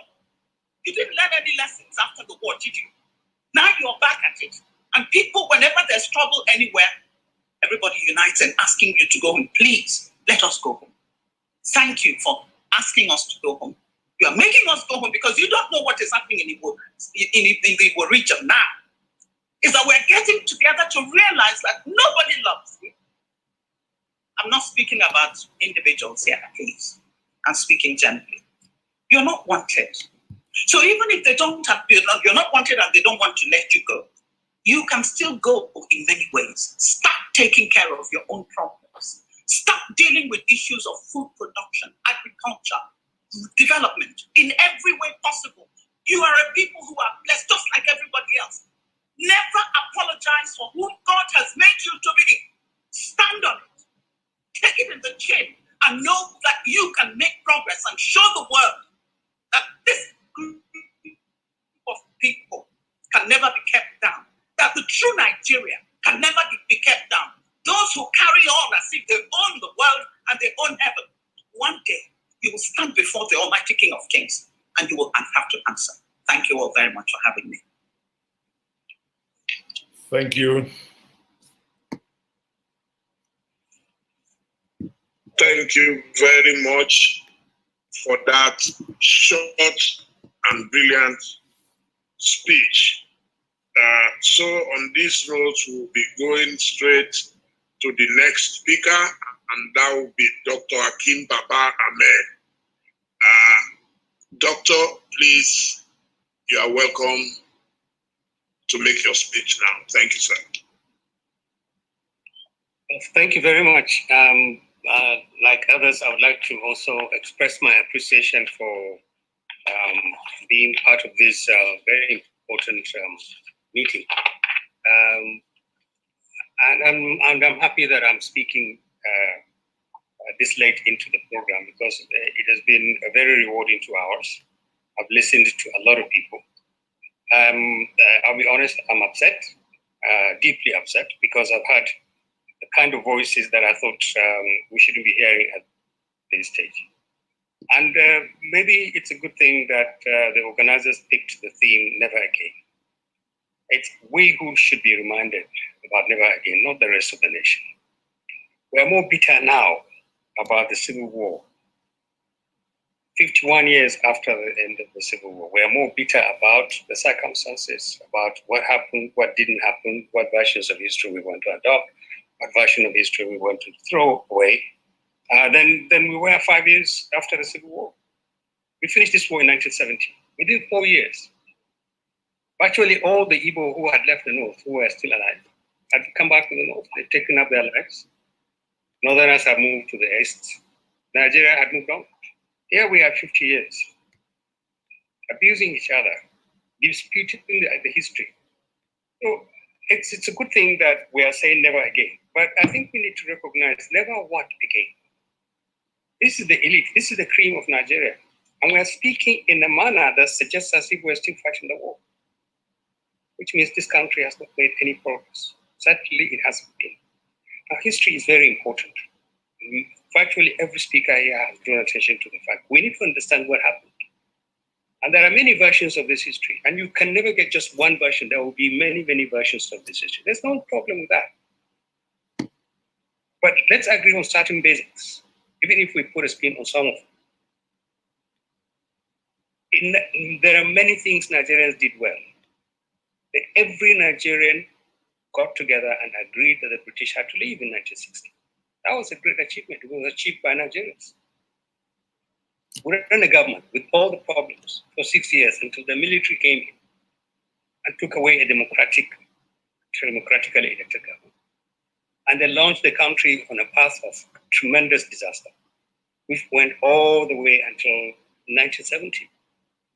Now, you want to blame one part of the country, you want to blame the military, you want to blame the civilians. That's a different thing entirely. We need history, but we need to be careful. Our present and our future should not become captive of the past. If we do that, we will never fix the problems of today. We will always fight over what happened in the past. This is, for me, the most important lesson of what is going on now. We keep harping on what happened in the past. What do you do about now? What do you do about the future? How do you fix this country? How do you address the youth of this country? When we have fed on wrong information, misleading information, lies, alternative realities, we've created enemies for them they have no business having. So what do you do? How do you reinvent this country's history? How do you reinvent the future for this country?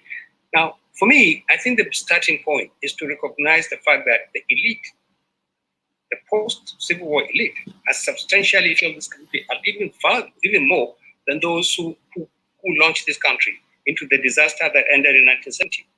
So what do we need to do? I think we need to recognize the fact that as we speak, the year 2001, this nation has never been worse than it is, not even during the Civil War. Not even during the Civil War. I'm sorry for those who felt the Civil War was the worst disaster. It isn't. Today is the worst disaster we're living. You have a very poor governance, leadership that really doesn't care about Nigeria. You have massive insecurity. You have no fresh ideas. You have leadership that is more interested in having power than governing. You have complete vacuums. Leadership has retreated. Other leaders have retreated. All we do is insult each other, abuse each other. No one is building bridges towards each other. This is the state of this country. And the way we are going, it's just going to get worse unless something dramatic happens. So we need to recognize the fact that when we say never again, it can happen again. Let's not kid ourselves. It can happen again. In fact, worse can happen. When people say, IPOB says, we don't want to be Nigerians, some Biafrans, we don't want to be Nigerian, they forget other parts of the country also, there are many people who particularly are not keen about staying in Nigeria. It's not a big issue. There has to be a consensus that this country is worth saving, and it is. And we must work together. So the Nigerian state is very fragile, not just because the consensus around its continuation is weak, but because the elite who should work together are not working together. So we need to recognize the fragility of the Nigerian state. We need to adopt a sense of urgency and history. This is very, very important. We need to change the quality of leadership we produce all over. All over. We are on our knees now because we made wrong choices in the types of leadership that we elected. Politicians at all levels have no business being near power. So if we want never again to have to be actually never again, we need to revisit the process by which leaders emerge. We need to elect leaders. Nigerians are fantastic people. We have the best. God has given us everything. We have no business living under the kind of leadership we're living now. So we need to take up two major gaps that exist.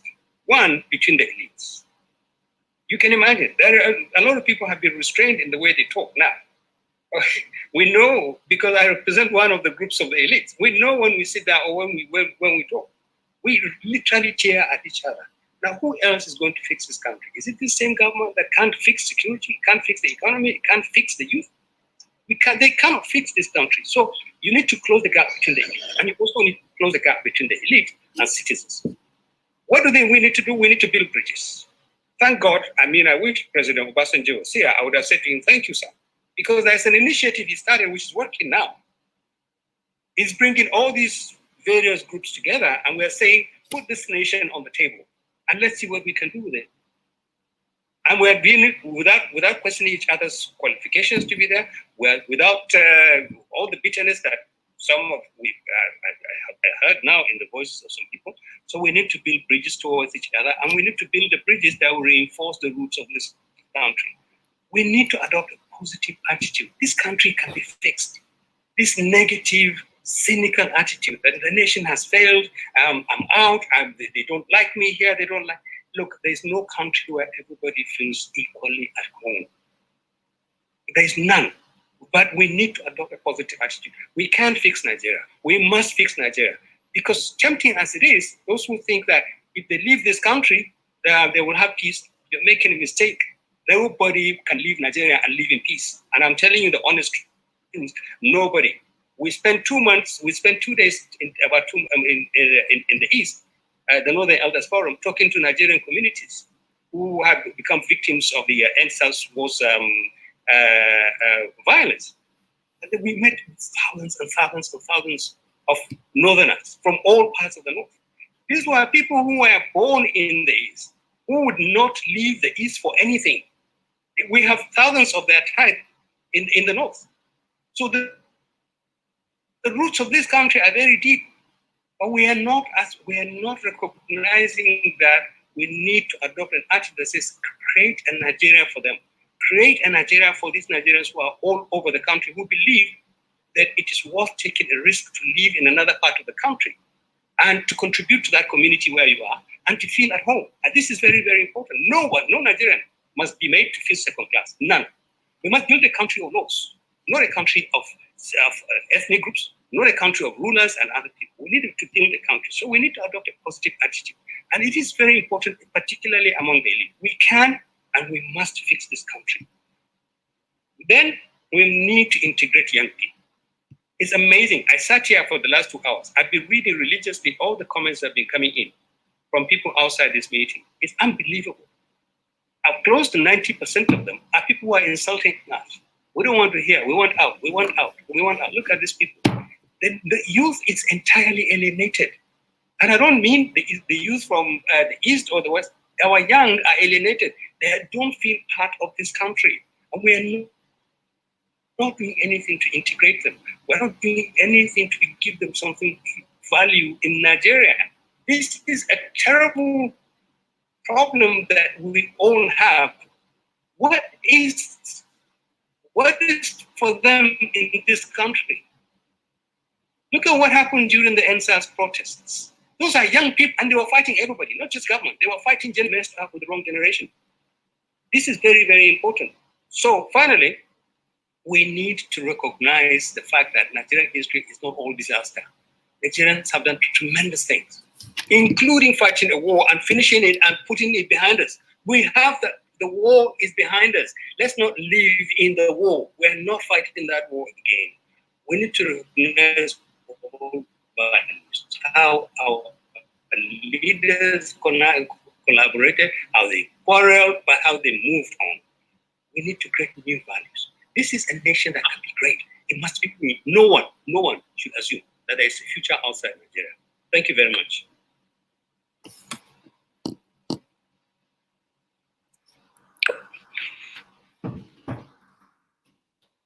Thank you very much. Thank you very much for that presentation.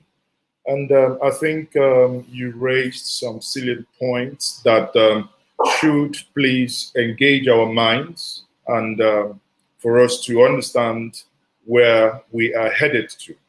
And not to waste much of our time, once more, I would use the opportunity to call on Professor Ladi Hamalai. Is the professor there? Professor Hadi Hamalai. Is the professor there? Back office, can we spotlight the professor? If the professor is there. Okay. She's there now. Okay, yes, she's here. Professor, can you kindly unmute yourself? Okay, you've just done that. Go ahead and make your intervention, Prof. Not more than 5 minutes. Thank you. Okay, thank you so much. It's my pleasure really being here to have met, seen so many of those I've not seen for quite some time. May I just say something that is outside my own 5 minutes? I have an experience that I think I want to share with all of you. Nigerians, whether you are from the Southeast or Southwest or North, wherever, we like each other as in people. We support each other. And I could remember when I was doing my research, I was doing my PhD then from the UK. I came in from the UK. I stayed for almost 1 month in Lagos doing research, and I was assisted in so many ways by people from there. I went to Ibadan. I've seen people from the Southeast sending even data to me abroad using their own money. So that changed my perspectives about Nigeria. I think we Nigerians, we appreciate each other and we can work together. But when politics comes in, then that's when things start falling apart. I think we should go inside at the basic social personal levels and see how we can replicate what is happening at the personal level to the political level. And I'm sure it will not be difficult to fix Nigeria from my experience. And the greatest hope I've gotten in my life are from people from the Southwest, South, not from the North. Now, my topic of my paper, 5 minutes presentation, failures of constitutionalism in Nigeria.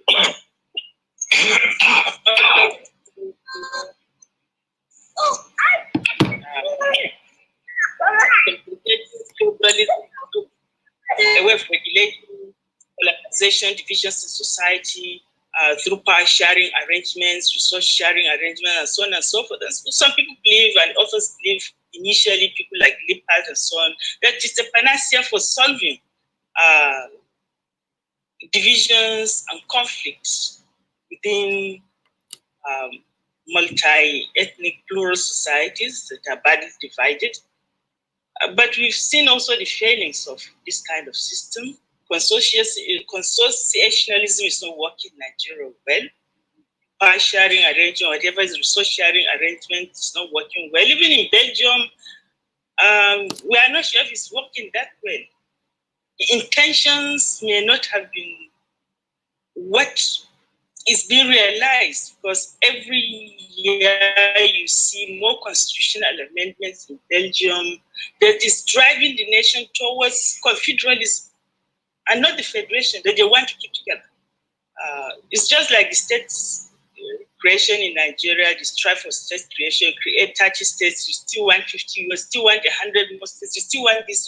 This is what is going in Belgium. So, my real take on this is that I think we have a lot of things in Nigeria that are binding us, and they can continue to bind us together. And we should look at some of these issues and see how we can maximize the presence of these factors so as to heal our nation. Now, the major issue that I've seen that I think it's important is the Constitution itself. The Constitution created a vacuum on this indigenous issue. Section 147, subsection 3, talks about ministerial appointment and must be indigenous of states. I think this is what created an issue, and since then you start having indigenous letters from local governments where to do anything in Nigeria. I think it's unfair if somebody's parents, grandparents, born somewhere and he will live up to the age of 30, and somebody will tell that person is not an indigene. We are not being fair to ourselves.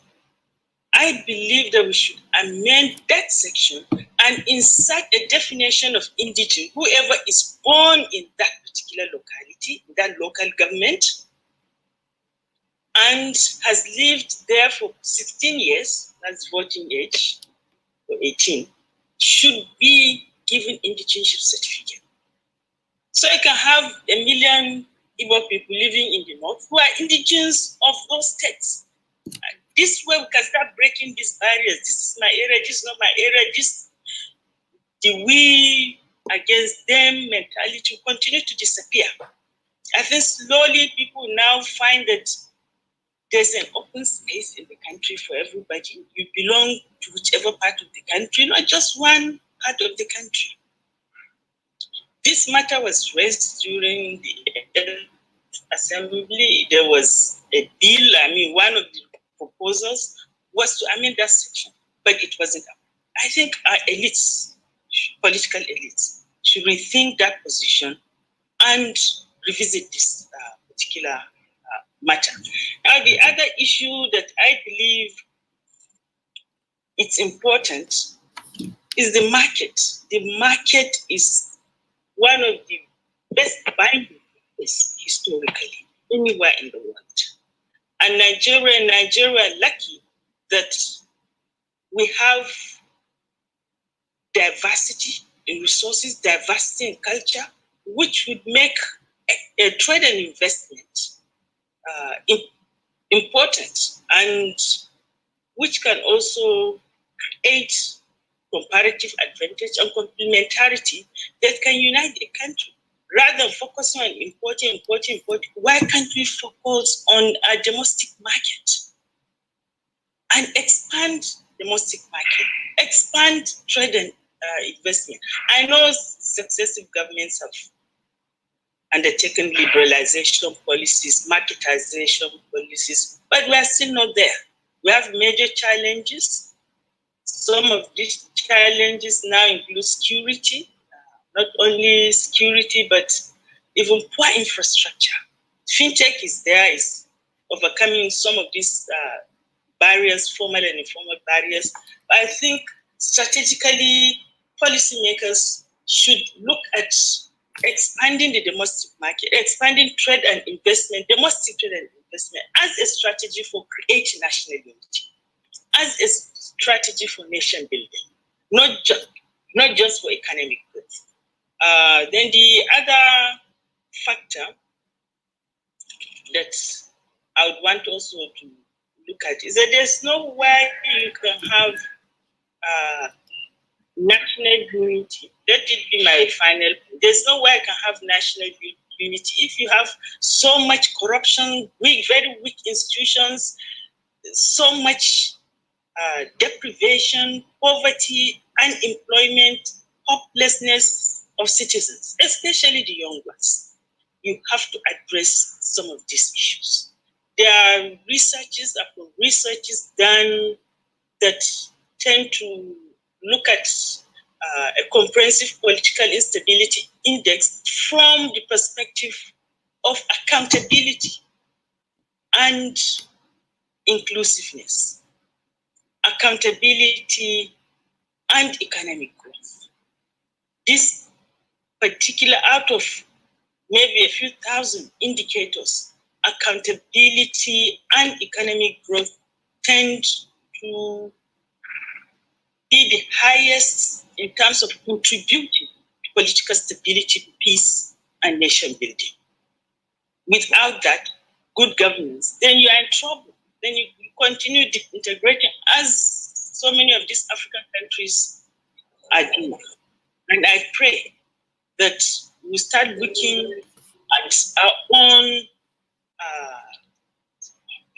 issues, political development issues, economic development issues, as issues of nation building, not just the market. You use the market to build the nation.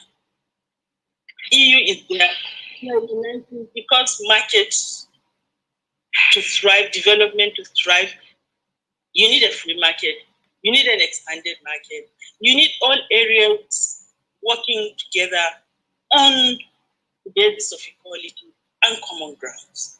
Thank you so much for listening. Oh, wow. Thank you, Professor Nadi Amalai. Thank you. I think you have touched on a very, very important aspect of this conversation, and that's integration, indigenship. And I would quickly use myself as an example. My father originally came from Edo State, migrated to Ile-Ife, lived in Ife, worked in Ife, died in Ife, and was buried in Ile-Ife. But if I stand up tomorrow, I was born in Ile-Ife, lived the first maybe 28 years of my life in Ife. But if tomorrow I say I want to be a senator in Osun State, they'll tell me the history of my forefathers. Now I've lived in Lagos. I've done most things in Lagos since the age of 28. Nobody would consider me a Lagosian. Whereas I fled into exile in 1995. Within 4 years, the British government told me I can apply for indefinite stay, thereafter apply for British nationality, but I cannot do it in my own country.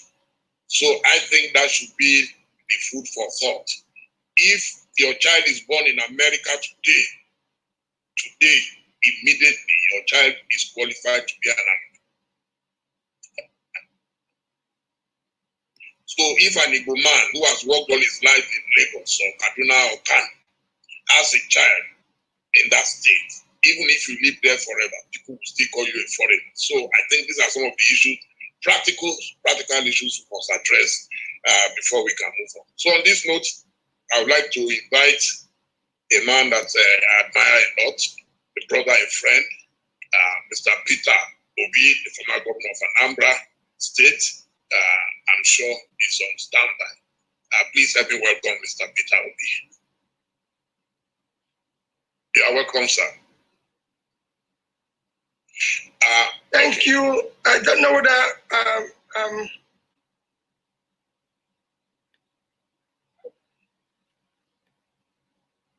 don't know whether I think are you hearing me? Yes, we can hear you loud and clear. We can hear you now. Okay, because I still have something here saying unmute yourself.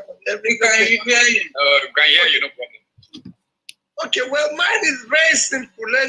My dear brother Tele, I think mine is to most sincerely thank the organizers for this opportunity of learning, because I've spent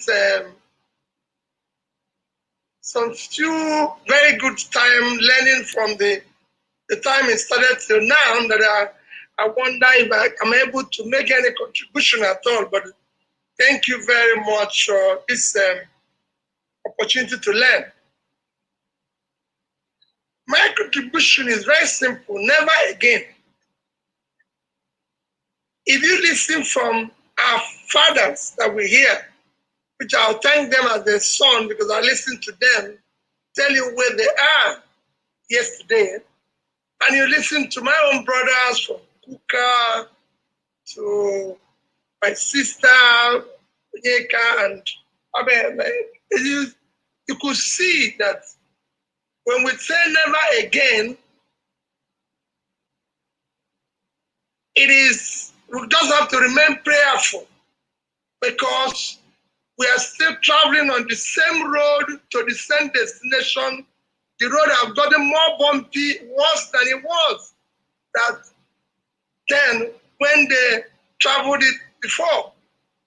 So if you compare what I've heard today and what is happening today, it's like what brought Nigeria to that destination in the past have actually gotten worse today. So that road has become more bumpy. The destination is even worse because some of the things, coincidentally, when one of the fathers, Tanko Ekasa, was talking, he talked about Emmanuel Uwobosi being part of the queue. Emmanuel Uwobosi is actually going to be buried tomorrow. I'm actually leaving this to attend his nights of tributes and everything. It's going to be buried tomorrow. And I've listened to some of them who are involved one way or the other. And you could see that all those things that made them participate in what happened are still very much with us today and getting worse. Starting from number one, incompetent leadership with total lack of capacity and character.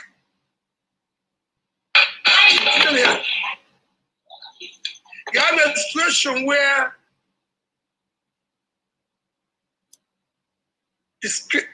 issues of corruption are worse today than it was then. Unemployment are far worse today, where you have millions of young people in their productive age not knowing where the next meal will come from. And nothing is, the government is not thinking anything about it. So I can go on and on. That's why I said for me, it was more of a learning. So my contribution is that as we talk about never again, I will enjoy listen to people like Papa Ahmed and said, we the elites have to now stop and come together and sit down on how we can pull this country out of this mess, or it will consume all of us.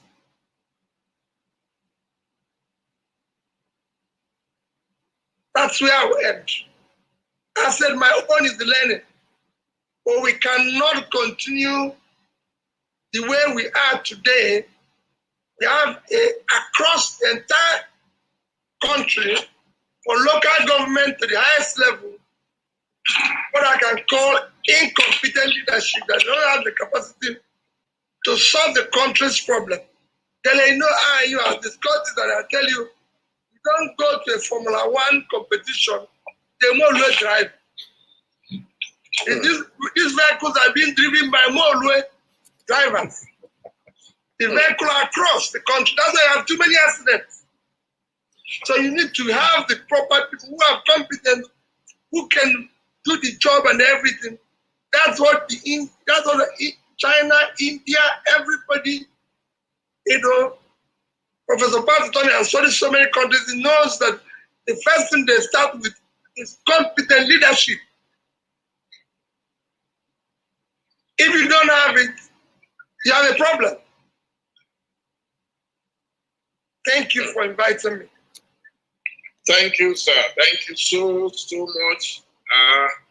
We're neighbors that we don't see. You are too busy. But I'm happy to at least see you here today. I'm in my village, I'm in Onitsha. You are in Onitsha, okay. That's the only place I can live in Nigeria.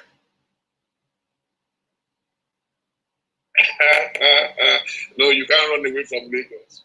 You are part of what's here. So, on this note, it would be nice for us. I've been taking some questions, and I'm sure Mazi Ezeokechu would have seen some questions or comments from people. But the one I would like to take first is the one that talks about what Chief Abiola would have described, and Chief Abiola would have said it, that you don't shave a man's head in his absence. If you say never again, there are many Nigerians today, old and young, who no longer believe in Nigeria. So those of us who believe that Nigeria can still be salvaged are the ones talking and having this conversation. And then someone has asked a very pertinent question, that we have someone like Mazi Nnamdi, who is very, very influential in Southeast. He no longer talks about Nigeria. He believes that it's not feasible, it cannot exist. I noticed that I saw him online during this program. And if he's still there, I would like to ask him, one, why he has given up totally on Nigeria, which is cheaper and which is less dangerous to our well-being, to fight another war or to stay together. So I would like to cook that discussion. If he's there, I will ask Ben to please highlight him, and then let's hear. You see, because it is true we cannot change the sunset in life. Some people are already talking that no, they want to go away. My own concern is that Nigeria, it's possible for Nigeria to break up without a fight. And so, do we want to kill more millions of people or what, so I leave the rest to him if he's there? Has anyone say Mazi Nnamdi if he's there? I know I saw him briefly.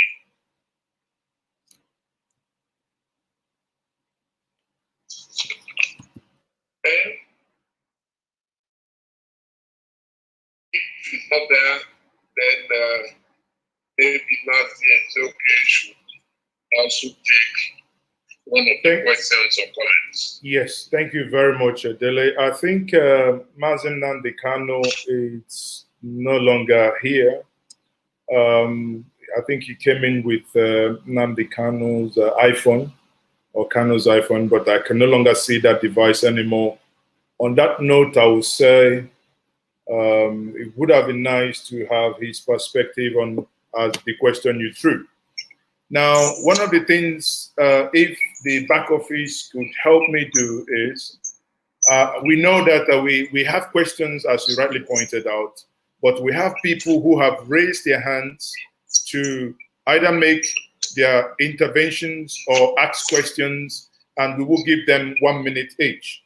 Now, I know here, I've been told ab initio by our sister, Ankyo Briggs, now who is also now with us here.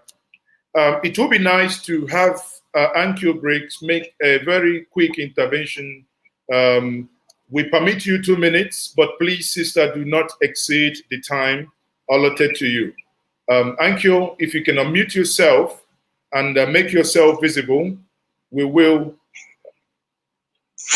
I think you unmute and mute yourself again. I have unmuted. Can you see me? I can't see myself. Unmuted, yes, but seeing you, I think the back office will need to spotlight you. Thank you. Oh, okay. Well, let me continue so that I don't hold you up. Thank you very much. I've been here from the beginning. It's definitely a program that I am interested in, and I speak as an Niger Delta indigene. I speak as somebody from the former Eastern region. I speak here as an Igbo person and as a Southerner. I speak as someone who experienced the war. I was a teenager when Ojukwu declared the Biafran state, and I'm very much aware of why the war was fought. I describe the war as a war of revenge, if you like, against what happened during the first coup, as Franco Yakasaya very well detailed, and even calling the names of the people that were involved. Now, one person's experience in the war, especially if you were caught up in the war during the in the eastern part of Nigeria, your experience, for instance, in Enugu, does not make my experience in Port Harcourt a lie. It is just that there are experiences that we experience differently at different locations of the war. Now, having said that, it's a different view when people react to the war, the stories of the war, from second to third-hand information, because we don't have historical facts documented and taught in our school. So these are all part of it. But I would really, because of time, I would want to fast forward the experience of the war to where we are today. That the fact that Bowen said that there is no vanquished and no winner, that's not true. That's a big lie. There was, and still remains, and the way the Igbos are treated, there is a winner and there is a loser. You cannot say that people who you made to use 20 pounds, whatever the equivalent, the name of the money was at that time, that people who had millions, even billions in their account, were only entitled to 20 pounds of whatever value it was. You can't say that people like that are not going to feel that they lost the war. Now, fast forwarding it to the political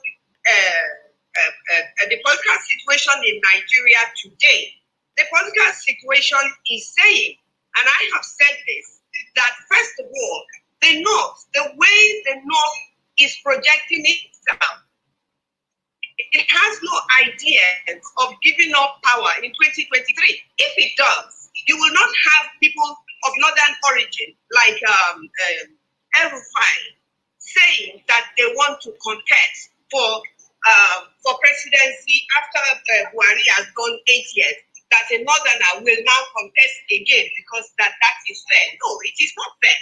It must be ceded, each political party must cede it to the South. And who in the South? The Yorubas have done 8 years.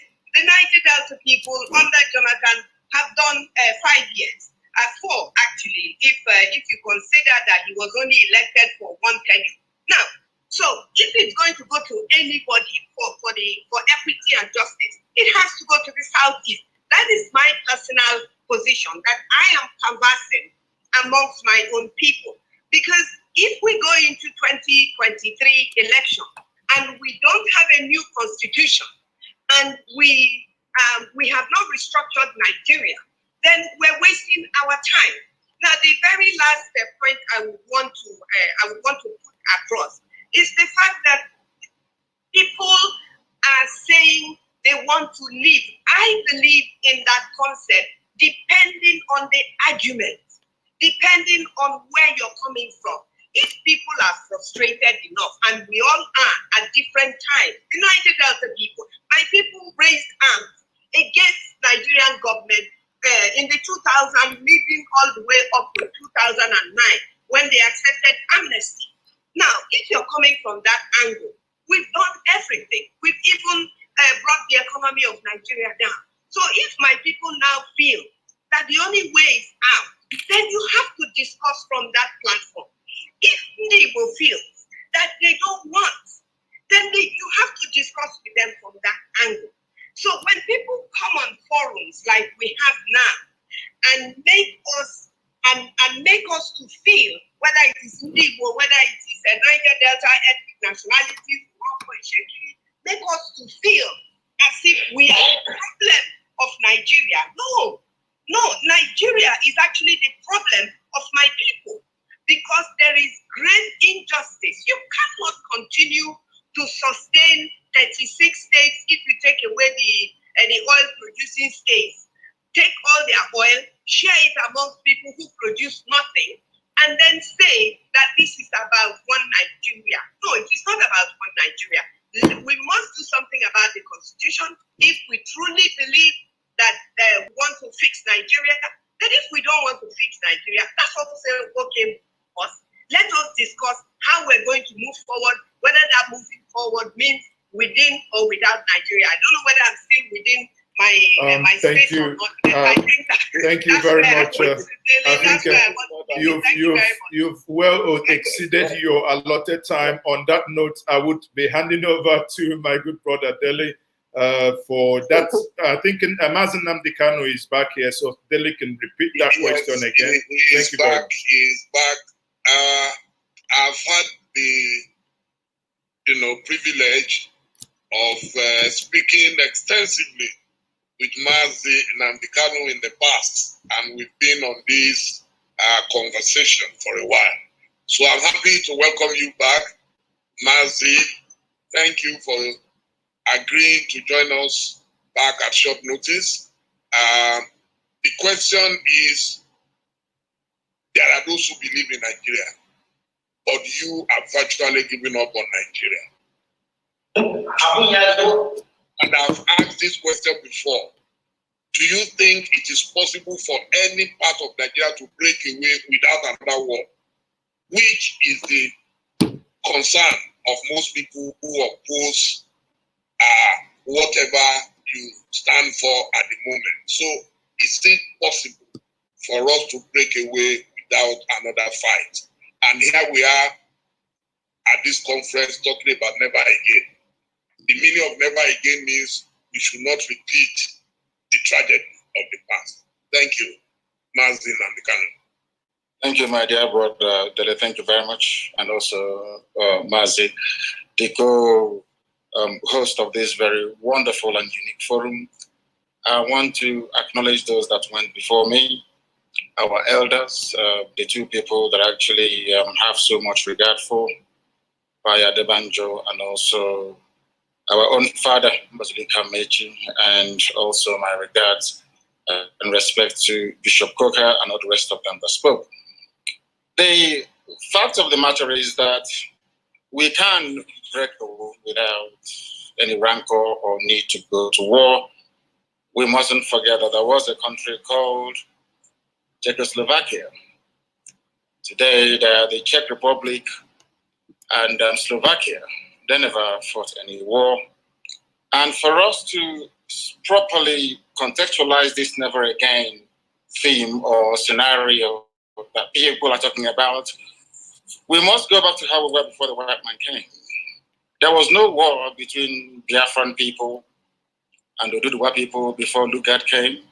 There was no war between Biafran people and, say, the Fulanis from the north. Everybody minded their own business until the white man came and decided otherwise. Decided otherwise in such a way that even Igbo land itself is carved up into heaven knows how many states, even some of them in the north, as we speak.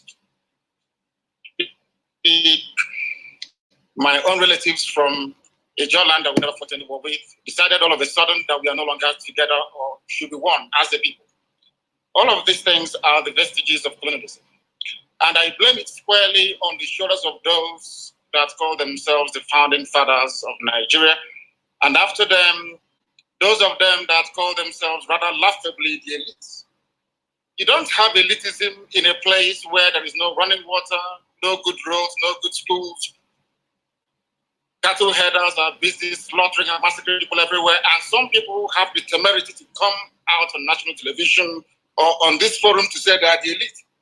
Elite of what and for what? What have you accomplished? Absolutely nothing. So all this vacuous elitism makes me very, very sick. I do not subscribe to it. My main point that I want to raise is a brief response to what Tanko Yakasai said a while ago. There seems to be this blame game going on in Nigeria. And as the bishop quite rightly said, it is called, I think in his words, if I'm correct, he called it relativism. When a crime is committed by a Fulani, there isn't much who care about it.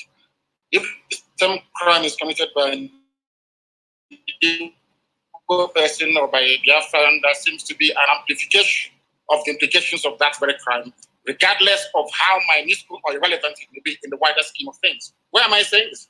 You're telling me that you are in a country where the Fulanis have consistently been massacring people on a daily basis. First, they called them terrorists, then they were called insurgents, and now they're called bandits. But you and I know that in the main, these are Fulani headers killing people. Nobody has ever suggested the designation of Miyetti as a terrorist group. Absolutely not.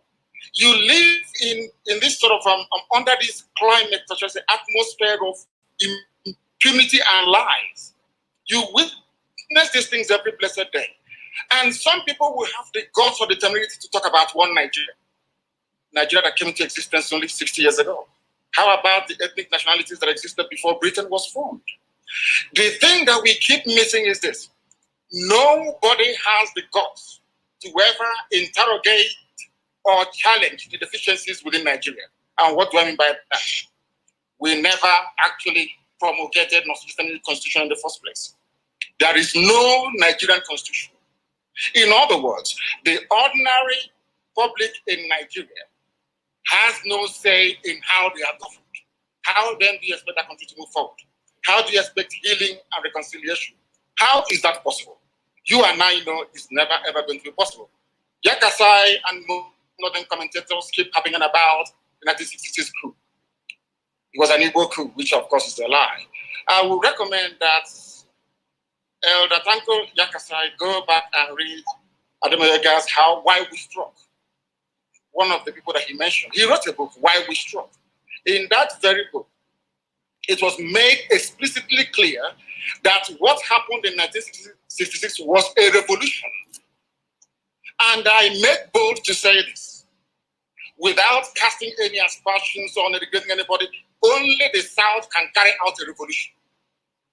Only the South. Because of how the North is structured. Their mindset, the way they reason, their value system cannot allow them to rise above what I call very primordial religious sentiments to carry out a revolution or a coup against their leaders. What happened in 1966 was a revolution. And in a revolution, there are bound to be casualties. What Yakasai was alluding to is the fact that no Igbo high-ranking politician or army officer was killed in the coup. But the fact of the matter is this. Under Michael Anambra, we had the fastest growing economy in the whole of Africa, if not the whole of the world, 40% every blessed year. How can you kill such a person? The Sadwana of Sokoto, Sir Ahmadu Bello went to Sandhurst in London to go and give a speech in England, to go and give a speech. In that very speech, when he came into the hall, he segregated all the cadets, all the people actually, the so-called Nigerians at Sandhurst studying to become military officers. He said he wanted to address only the North. Only the North. Go through your history. They talk about history all the time. But these same elites are the same people that connived and conspired to deny us history in our schools. Because they understand the implications. That was what actually led the likes of Nsoku to say that these type of people should not be at the helm of affairs in Nigeria. I give it to them in the North. The North was going very well. Sir Ahmadu Bello knew what he was doing. The Father knew what he was doing. They all loved their people and they were developing at a very good pace, or should I say rate. But the fact of the matter is that there is nothing called one Nigeria. The sooner we rise up and face this reality better for us, or else our children and our children's children will be having these discussions in years to come. And that is not the way to go. In Russia, there was a revolution by the Bolsheviks. In France, there was a revolution. In England, there was a revolution. Cromwell cut off the head of King Charles I. Today, you don't hear the royal family saying, oh, people from Cumbria, we are Oliver Cromwell comes from, should be denied access to good education because they rose up against the crown. In America, there was the revolution. In every revolution, people are bound to die. If something happened in NSAS, during the NSAS protest, these same people introduced tribe and religion into it. And falsely claimed that those burning down properties out of anger and rage because of the killings at toll gates in Lagos are all Igbo people. The same people talking about one Nigeria to make Nigeria better. How is that possible? When people cannot be honest with themselves. All of you, all of us participating today, we all know that the Constitution is flawed. We know that the 1979 Constitution, or in fact, from 79 to 99, they are all flawed documents. You and I know that. Because it's the turn of your village. You want to rotate presidency, you want to start eating as other people, you want to start buying houses in Dubai, in the UK, and in America. You say, oh no, it is not in my turn. That is what they are doing. Once you're elected as a senator, as a governor, or whoever you are, you will say to yourself, not in my turn. Let me make that money that others have made before proceeding. You stay in a country, you are in a country where Umar Diko is the most corrupt individual out of Africa. He's a funny man. The families are now enjoying the loot, the money he stole. There was a man called Ibrahim Taher, if you have forgotten. This man burnt Nitel down at Marina after stealing all the money. And we are here pretending that somehow things can be better. It can never, ever be better. There is something called a referendum or a plebiscite. There must be a constitution formulated by the people, and that is the best way to go. Without it, these discussions will continue forever and ever, and Nigeria will remain as poorly and as deprived as it is today. Thank you very much. Thank you, Mazi. Before you go, please, there is a fundamental question that we want you to address, sent in, that have you reduced the entire Fulani to herdsmen who kill Southerners? Is it right? Is it fair to reduce all Fulanis to herdsmen who kill? I am trying to pay them back in their own coin. Ojukwu went to Aburi to negotiate for the same restructuring we are talking about today, going back to the regions. Every Igbo man in the north, every Biafran in the north, and to an extent some Yorubas as well, we attacked rebels, slaughtered and massacred in the north. What are the Fulani leaders doing about this state of insecurity and terrorism in Nigeria? Only the Fulani are responsible for ISIS in West Africa, for Boko Haram, for Ansaru, for all the so-called Fulani headsmen, the bandits that you have in the north. You have Fulani governors paying Fulani people to come to Nigeria to kill. A Fulani governor, I think the one from Bauchi, openly said, we want to relocate all the Fulanis in the Sahel back into Nigeria. And we're here talking about one Nigeria as if we don't have any brain. Do they think we are stupid? We cannot reason very well. We know what the end game is. The more they mount unity, it is to allow you, to lure you into a false sense of security, so that the Fulanis across the Sahel can come in to settle. Are you not aware of the speeches that the Kaduna State governor made at the height of the slaughter of innocent people in southern Kaduna? What did anybody do about it? Absolutely nothing. You did nothing. When they hastily tagged IPOB a terrorist group with no evidence, all of you kept quiet. Nobody did anything about it. No. But Miyetti is busy negotiating with bandits, killing and raping people, and everybody's quiet. That is why we are different. And that is why we insist that the Fulanis are in cahoots as to what is happening in the South. They want to take over the entire country and make it the home of Fulanis in West Africa. Go and do your research very well, you see it there. And we are not going to allow it. It can't happen. Mazi, more Northerners are killed today. More Northerners suffer more from banditry than the South. So how do you explain that? In fact, now, the cry in the north is that we are insecure. So, which negates this theory or thesis that the Fulanis are killing the rest of Nigeria. Who are the people being killed in the north, if I may ask you, please? Dele, my dear brother. Who are the people being killed? Where are the killings happening? They are happening in Anambra, in Kanuri. We saw in Katsina the other day how many students were abducted. We saw in Borno, the most popular one, the Chibok girls. So the North itself is not as if the North is enjoying peace. It is as a consequence of their own action. They underestimated how huge the problem would become in time to come. They fed this little python. They kept feeding it. They kept feeding it. And one day, the python turned around and started swallowing all of it. That's what they did. It is a consequence of terrorism. That is what actually happens. Once you spend years and years and years nursing and feeding terrorism, at a time it will come back to consume you. It is a natural consequence. It is a natural order. That is what they are suffering from. The true intent, the reason why they formed all these groups was to harass Jonathan out of office. That is a known fact. Nobody's denying that. They connived with Obama and all the rest of them. They planned perfectly to say that Jonathan was incapable of handling this situation in Nigeria. So a general has to come in. Tinubu, on his part, promoted that very false narrative. Only a general can save them. Because we are impervious to all the indices that leads to and sustains terrorism. And today we have it. In Afghanistan, it's the same. Afghan people, I wouldn't say that the Taliban is a terrorist movement. Of course, there's as such. But look at the Taliban in Afghanistan. They started by killing occupying forces. And after a while, today, you have Afghans killing fellow Afghans. As a consequence of the climate of terrorism, that is what happens all over the world.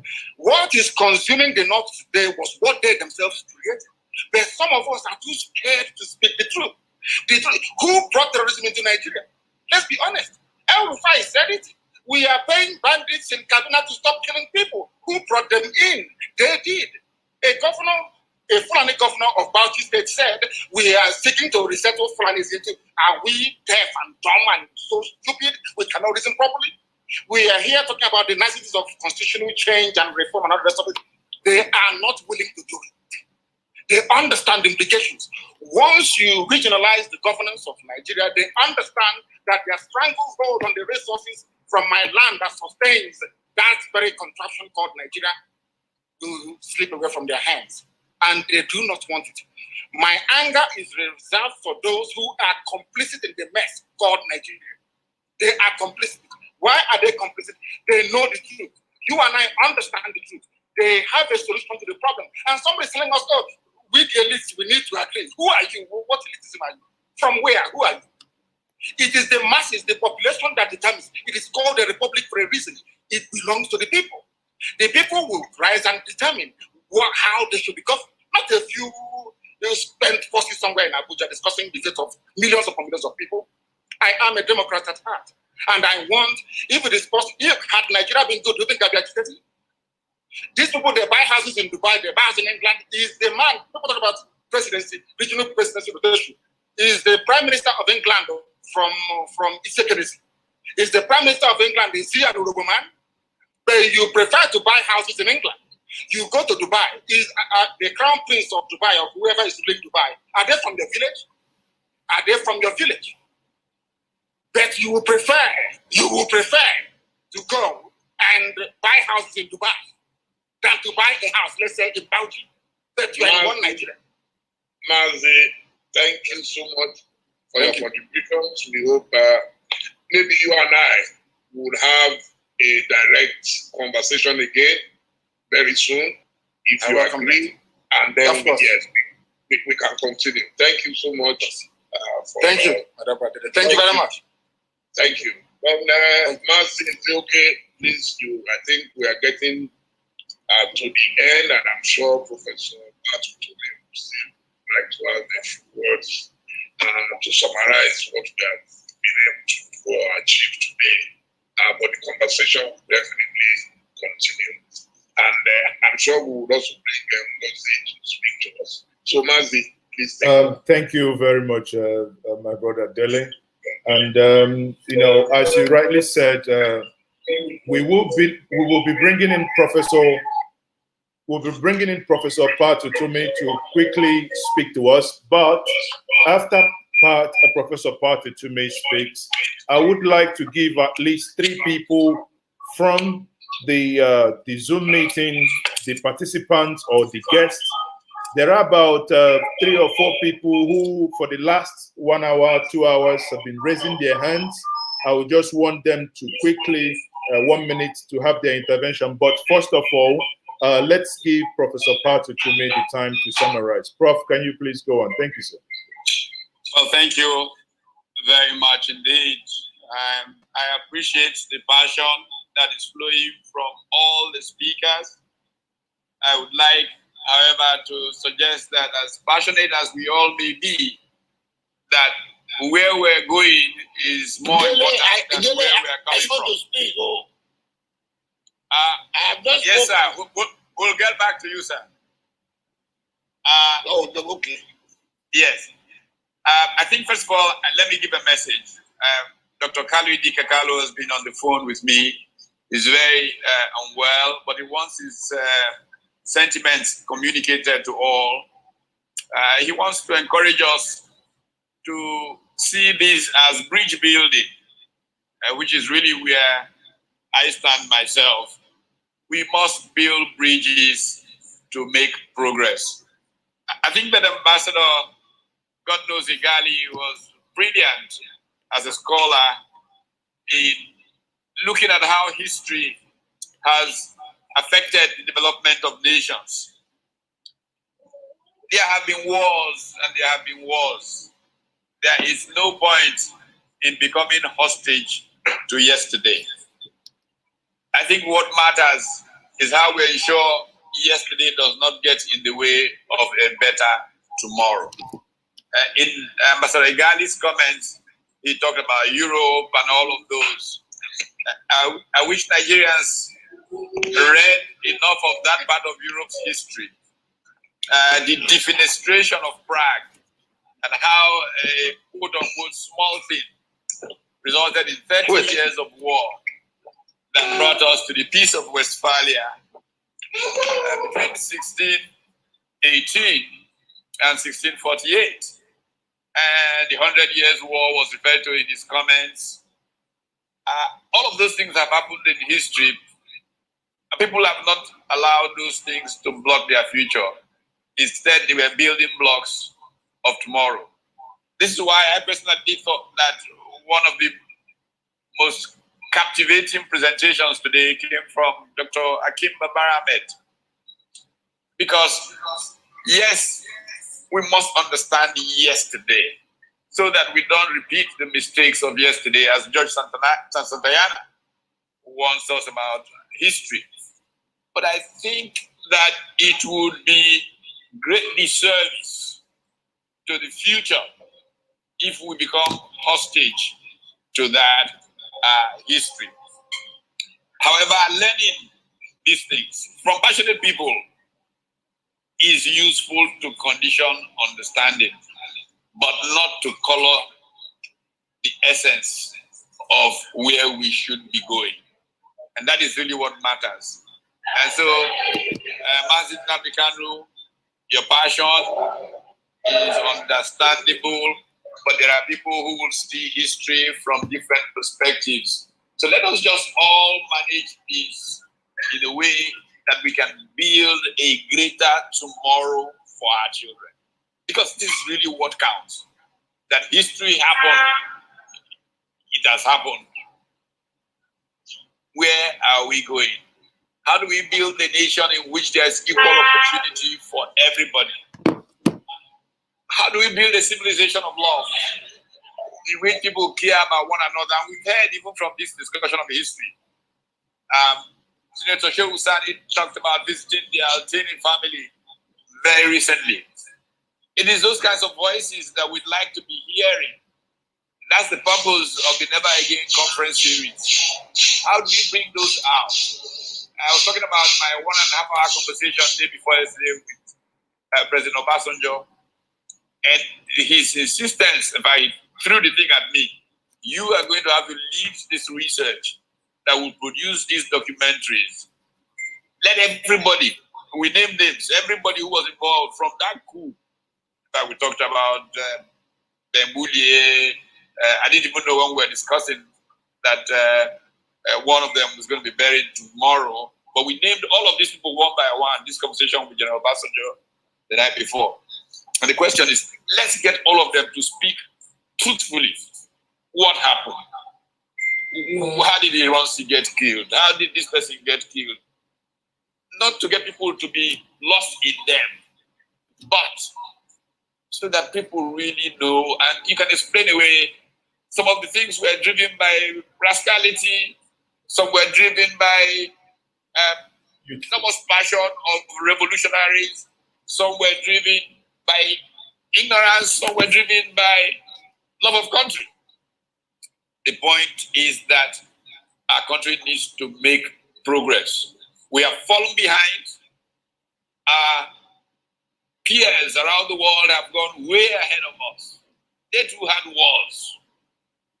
Why is South Korea, which is seen to have profited from even the great division that follows the armistice, the crossing of the 48 parallel, and all of those troubles that Korea went through, why is it making progress?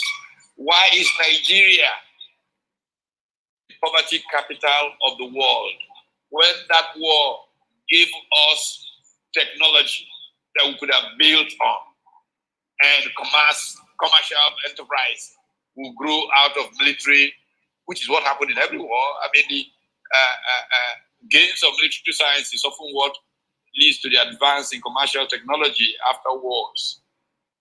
So I think maybe, in fact, I would like to see Senator Shehu Sani come back. I see that Bai Adimanjo wants to say a quick word. I'd like to see Senator Shehu Sani perhaps even come back and share some experience with the Altinis. And when we started this conversation, what I suggested to some of my co-travelers is that we should do a video of trains coupling together.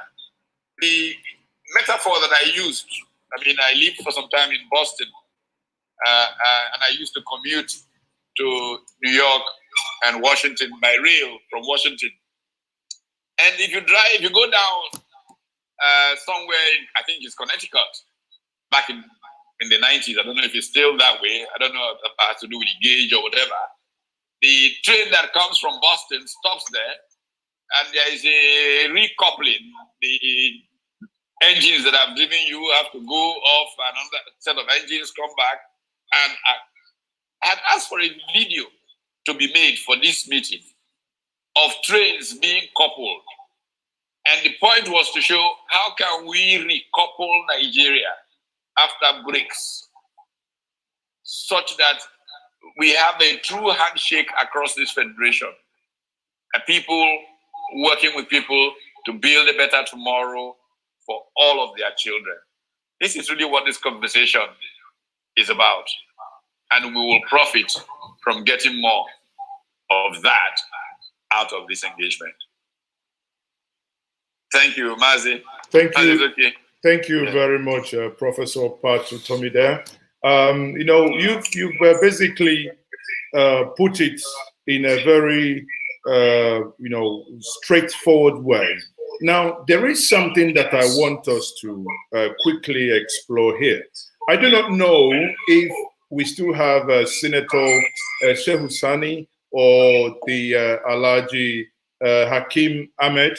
If any of them is here, I would quickly want them to, you know, look into a submission that was previously made, which is very clearly that if Nigeria was working, those agitating to get out of Nigeria wouldn't be doing so.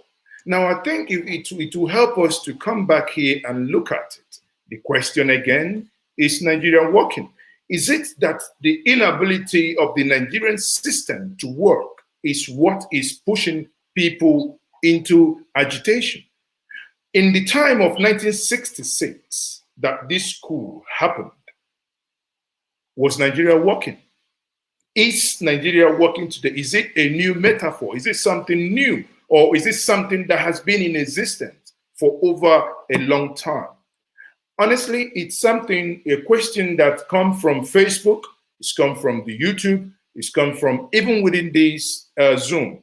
And I would want someone to take that question. If we do not have Hakim Ahmed, or if we do not have Sehusani, probably I would like to bring back our elder, Pa Ayo Adebanjo, quickly to put these two in one. Please answer this question and also bring in your closing remark, because we're now rounding up. Sir, over to you. Thank you, sir, once more. I think you're muted, sir.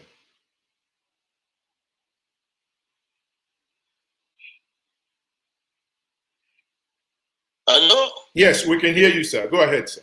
Oh, thank you very much. Thank you very much. I'm very happy I take part in this discussion. And I want to appeal all the intellectuals and all the grammars who have been talking to please listen to my statement. I'm not talking, the analysis you are making is all what we know. What never again now is, what do we do that don't happen again? We all know what happened. All the street what we have been taking does not make push us forward. What push us forward is, how do we move forward and get out of this thing? My own two angles I want to do. One, I'll give a quick reply to Tanko Yakasai. But the main thing I want to impress, even to our Igbo leaders, is that is what Ango Big said, and what everybody said in passing without analyzing it. Our problem is our constitution. Go back to where we were before this trouble started. And that is the human way as okay that well. Was I pleading before then? In the first report before the coup, we quarreled ourselves, we shoot ourselves in the words of mouth. We judge. Why all the bluff of the North, so to say, which they don't want to meet, which is evident in Tanko Yakasai's statements that now that they are in control, they want to meet the control. I won't give them the control now. It's the amended constitution that gives all the power to the president. That makes the president the most powerful president in the whole world today. That is why it's hesitant. That is why the average Northerner, not the few ones like Sonny and others, the people are really enjoying the benefit of the lopsided constitution, the fraudulent constitution we are having. Because the late William said our constitution is a fraudulent document. I mean, your contributions and the contributors have said in this statement. Why? You say, we the people, if we make the constitution, the people of Federal Republic, are we federal? This is the problem. And here again, I want to answer Dele Bomodu's question to Kano. That is it Fulani that are killing people and now killing people? It is the Fulani, and I give you an answer. Fulani is the head man of here. When Otto said, these aspects who are killing me, I know them. This is their name. They have Mesiana, these are Fulani. What did your Buhari say? He said, go and make friends with them. You are all in the country. So when they kind of said that it is Fulani, it is not the Fulani of Sonny, it is not the Fulani of Colonel Umar, it is not the Fulani of the exceptional Fulani. It is the Fulani of Buhari intellectual, of Buhari thinking that we are talking about. And we are talking of want to move forward. And Tanko Yakasai, as I say, we are now living in peace. Why? Because the whole president of the custom is dominated by Katsina and the North. The whole president of the army by the North. The whole president of the police by the North. And you say we are living in peace. It's an enforcement because of no choice. And I want to say this. I don't support violence.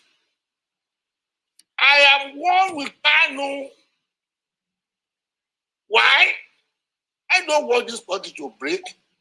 And as I've said before, I have contributed to the unity of this country before Buhari was born.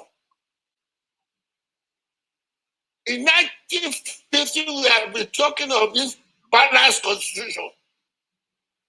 In 1979, I spent 1 year in Maiduguri campaigning for the UPS for a united country. I was already a lawyer. There was peace in the Western region. I don't have to go there. But why? We want the country to be together.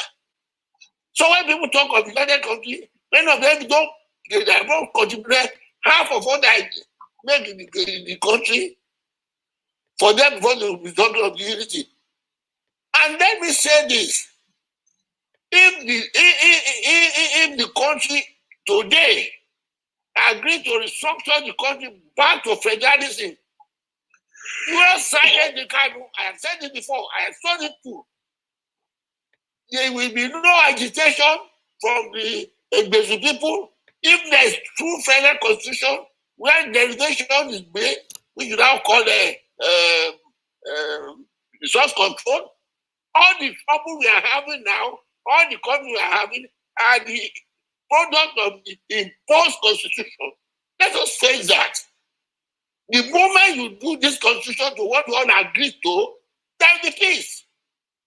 There will be no ground for Kanu to say want to break away. As I often illustrate, if you are in the club, you're having a lot of advantage there, you make contributions there, you would like to get out. But when you are in the club where you feel cheated, you like to get out. For instance, when you are talking of equality, you want the people to stay, and I've told them that.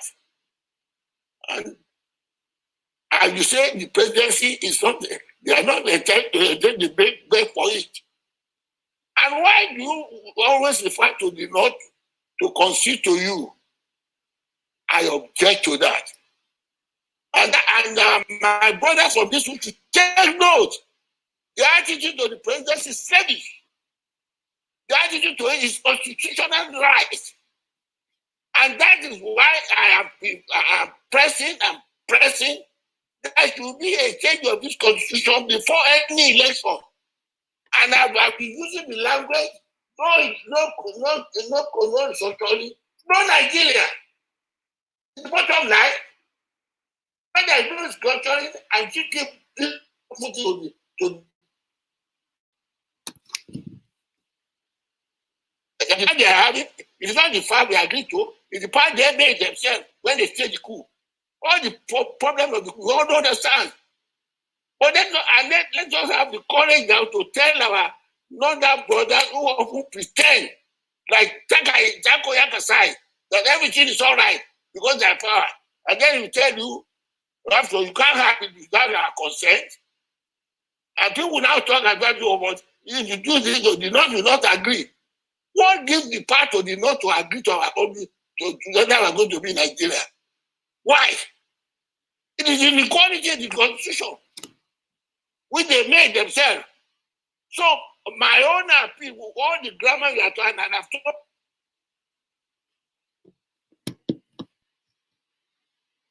Okay. What I think something for some reason technically, it appears we have lost connection with Ayo Adebanjo. But quickly, what I would now do is, here we are very strict. 1 minute. I will call 3 people, and it's going to be 4 people. It's going to be in this order. I will get Comrade Delia Ajufo, please, Chidi Omeje, and Ferdinand Francis. 3 of you.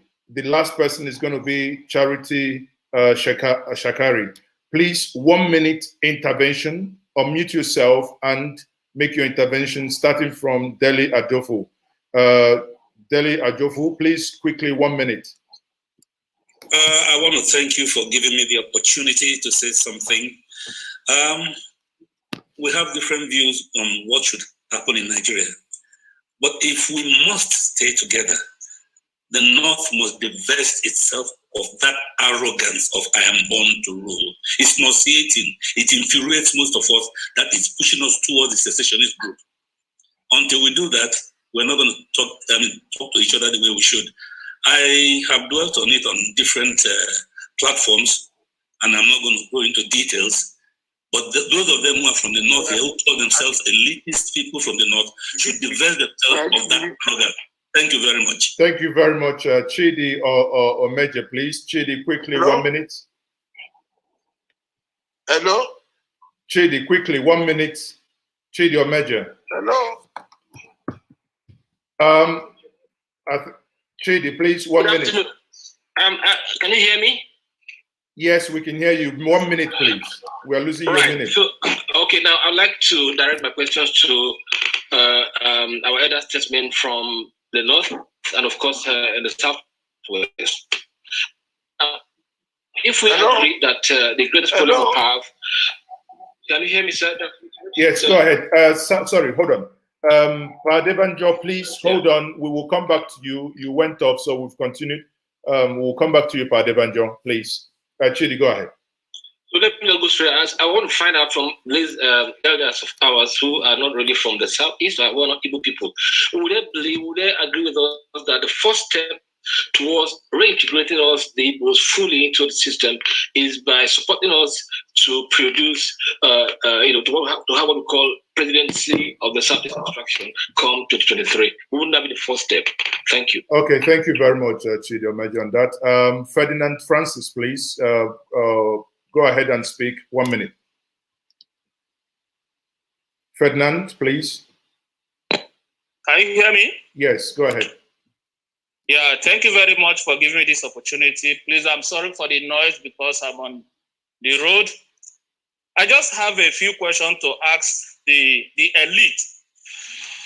First of all, I want to ask just a simple question of where is the chief of staff? Because I learned that in Nigeria there's hospital, right? And now this so-called elite, they fly to countries to get a treatment. What about my mother in the village who don't have the money to fly to countries for treatment? What plan did they have? And now I come from East. When I'm speaking for admission to read a law, they will ask me I have to score almost 300 marks before I can get to university. While in the North, they give them little marks. How we won? How can it work? Okay. When a bishop make an entrance that the government is not good, you find a Fulani man telling the bishop to leave the Sokoto except he apologized. How we won? Thank you very much. You have exceeded your 1 minute. Please, you've exceeded your 1 minute. Thank you very much. I would be getting back to. Okay, sorry. I think it's Alhaji Tanko Yakasa back. I think in that case we'll get his response. Mazi, please take the order you had before. Okay, there's the charity. Sorry, I think yes. Do we have Charity Shikari? Hello? Pa Adebanjo, we will bring you back. Sorry, just hold on. I have not finished this. Pa Adebanjo, I have not wound up, please. Okay, we'll give you 2 minutes to round up, please, sir. Go ahead. As I was saying, the emphasis I want to make is that all the grammar we are talking, we should put all our emphasis for the change of the constitution now. That is the solution to all that they are talking about development, about the digitalization, about this and that. And we must know that until this constitution is changed, where all the whole of the South we are under slavery. And the Lord must not be showing the idea that unless they agree, they cannot change it. And we must be bold enough to tell them that it is a pretense for them to say they don't understand what is structuring. People like Tanko Yakasa now say they don't understand what is structuring. Hello? But if he doesn't understand it, what we are saying is go back to the constitution we had at independence. It's simple that. Why are they afraid to go back to the constitution Saudana, Azikwe, and Ola made? Or did they change it in 1966? That's the cause of the matter. And let's stop this idea of when you go to the South, you don't go anywhere. It is go to the East constitutionally. And let the Easterners themselves stop begging for it. What they should fight for now is to change this constitution before talking about where the presidency will go. God bless you. The North, the power, the pretense to show that they can dictate where to go. And that the zoning is not the constitution. Not the, yes, let us now wait for a constitution that will make every part of the federating unit a right to presidency. Constitutional, they don't have to suffer. Thank you. Thank you very much. Thank you very much. I would have wished that anyway, you've actually partly answered the question that Chidomeje asked, but I think I will bring back Charity. Charity, quickly, Charity Shakari, please. Can you quickly unmute yourself and make yes? Okay. Go ahead. Yeah. Good day, everyone. When you are on the table of talking about never again, I think never again is about never again. And then when we are discussing about never again, then people like Kanu come, people like Onyeka come to say they want to go. Who is going to pet you to stop going where you're going to go? For crying out loud, we are all having issues in this country and we have come here to say never again. So no one has the monopoly of anger of wanting to leave. Every one of us has one or two or three or more issues that we are talking about. Please, come on. Let's come off this thing of Igbos constantly threatening the whole country. They are going to go, they are going to go. When you have a child who is always telling you he wants to go, there is a day he will go and may come back like the prodigal son. Secondly, if we are here talking about never again, why do the Igbos always talk about the North? The North. Must they revert to the North? Is the North their ruler or their controller? Please, let's go and reassess how we are going to stay together properly and stop this victim mentality. I am from the Middle Belt. I am called that I'm a Northerner. I have issues too, but please, when we come to talk and we join to all talk together, then some people now stick their necks out and start talking like ostriches and start talking also. It doesn't make us feel happy to come onto a platform that says never again. Please, I am stating this again. When we all come here to talk, we are trying to look for a solution. And everyone should come to look for a solution for a never again. But not to come here and start threatening everyone. Nobody loves the Igbos. Nobody likes this. Nobody wants them. So they are going to go. If you go, what's going to happen? Will heaven fall down? Nothing will happen if you go. I thought we were here to find out how we will move on. Thank you very much. Thank you. I don't know if I can come in very briefly now. Go ahead, Dele. Go ahead. I think a platform such as this is not just about agreeing, it's about disagreeing to agree. So that's there are why people, yes, so madam, don't worry. I believe this has been a very, very good conversation, because if we all come and we all say all the nice things to ourselves and go away, then we haven't achieved anything. So don't worry. Yes, there is talking about. Everybody would have their say, have their way. So there is nothing to worry about, madam. Thank you so much for your response. You are now as angry as everyone else. So it's the same thing at the end of the day. I think. Okay, you can. Yeah, I think you know, it's quite funny. It's the question I posed before, she somehow answered the question. She's kind of told us now, which some of my friends from the Middle Belt have been telling me, but she said it. She's from the Middle Belt. I have a question.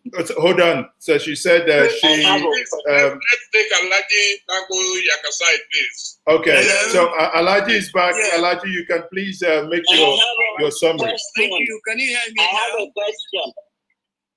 Can you hear me? Yes, Alaji, we can hear you. Thank you very much. Can I talk?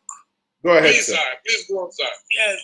Well, I would like to start by thanking the organizers of this conference. It is a well thought out event, idea, and I'm glad that they are able to bring everybody together from every part of the country. It is not wrong for everybody to say what is in his mind. I've been listening to people who wanted to get out of Nigeria for a long time. I've never been a believer in the destruction of Nigeria. I started fighting for one Nigeria way back as 1953. I was arrested, imprisoned twice between 1963 and 1964 because of my commitment to one Nigeria. I've never heard anybody who is talking of getting out of Nigeria, including Nnamdi Kanu, making a proposal for an alternative. There is no Nigeria for everybody, or even for himself. But this is a country where we are operating a democracy. Everybody should be free to say whatever he is. This is a democracy in which the views of the majority always prevail. But the minorities have the right to say whatever they want to say.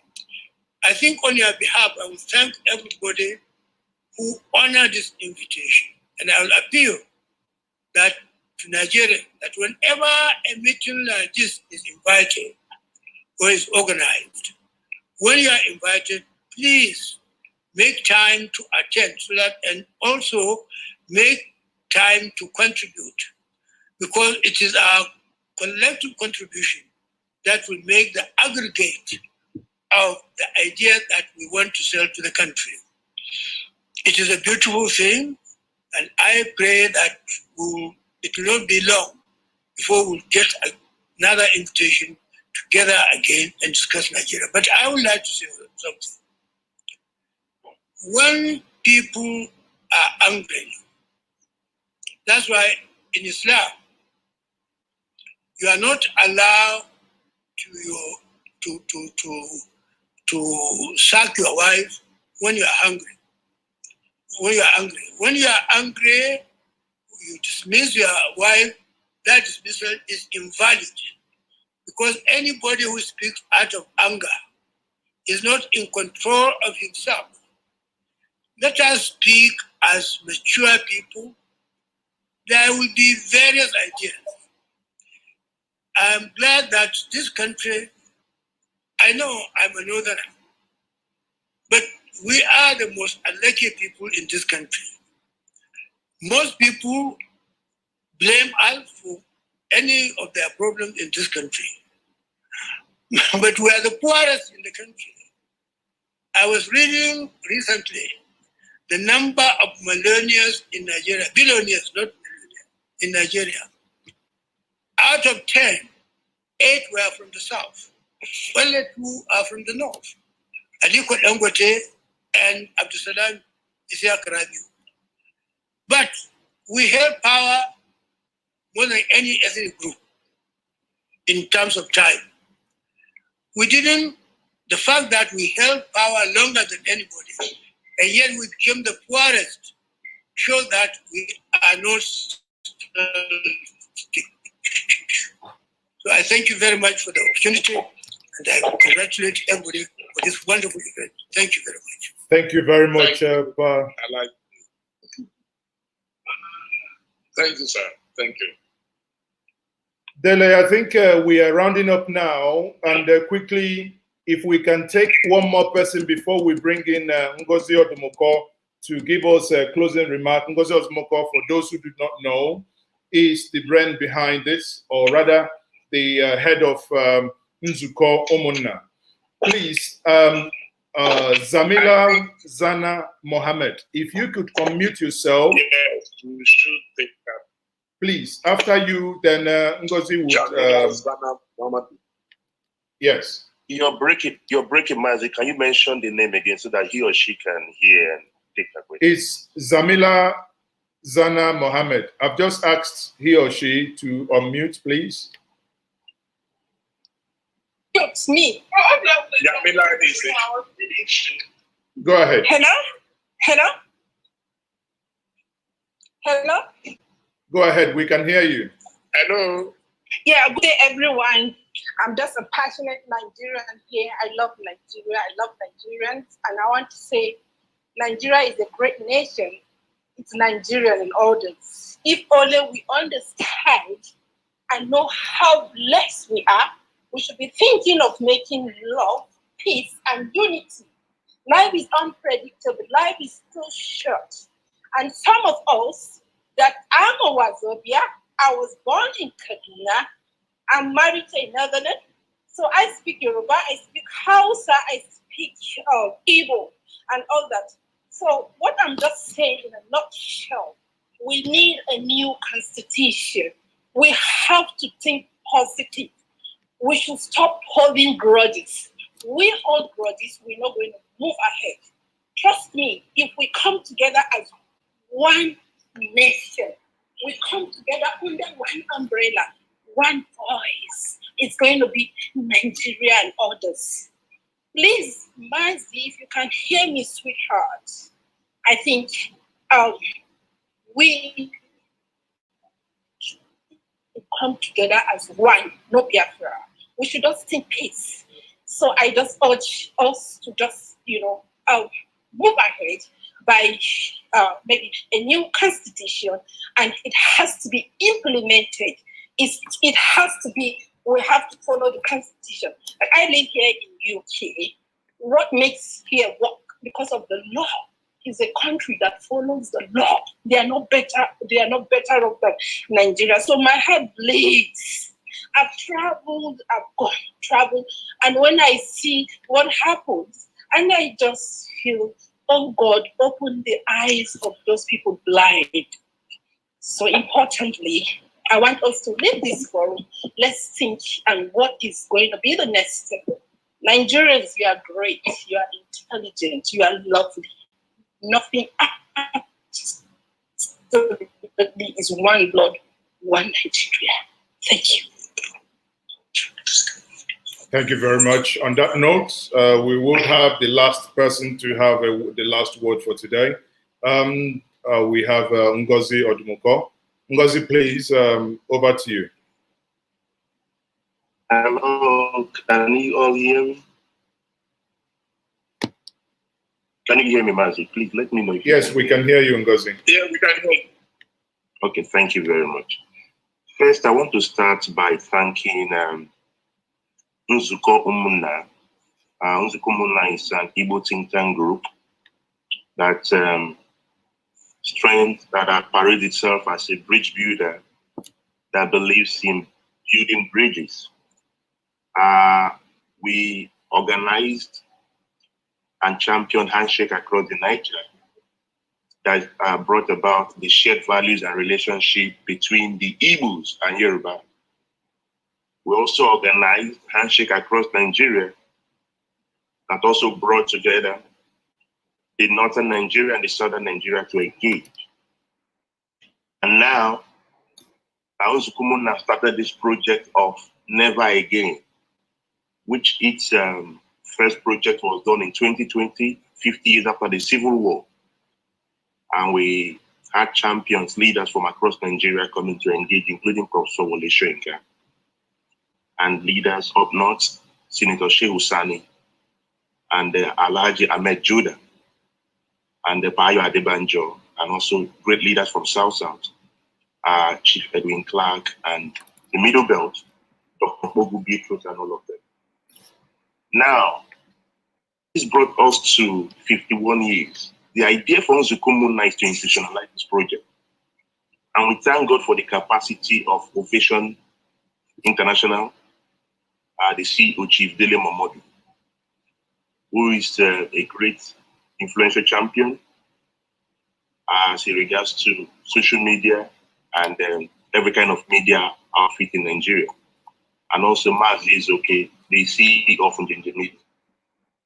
Dear Nigerians, dear Onyigo, dear Amon Yoruba, dear our people in the north, the Fulani, the Hausa, the Birons, the Idomas, the Igalas, the Ijos, the Shekiris, we think that there cannot be any meaningful progress without engagement. We are happy that on this platform today, people are venting, people are saying it as is. Sometimes it is good to allow people to say things the way they want to say them. It is in that healing comes. Many people were not born before the Civil War or did not see it, especially the post-EndSARS children. Those who participated in the EndSARS did not see the Civil War. And in that sense, people are asking that what happened in the Civil War, do we want it to happen again? And if it must not happen again, how do we make a new arrangement? And I must thank so much when we reached out to Alhaji Tanko Yakasai, who accepted to make it to this project, Dr. Hakim Baba Ahmed, Senator Shehu Sani, Alhaji Ahmed Joda, Her Excellency Charity Shekari, Professor Ladi Hamalai, Professor Patu Tomi, Pa Ayo Adebanjo, His Excellency President Olusegun Obasanjo, ex-president, also all the great leaders, those I may not have remembered to mention. Moving forward, this is the action plan.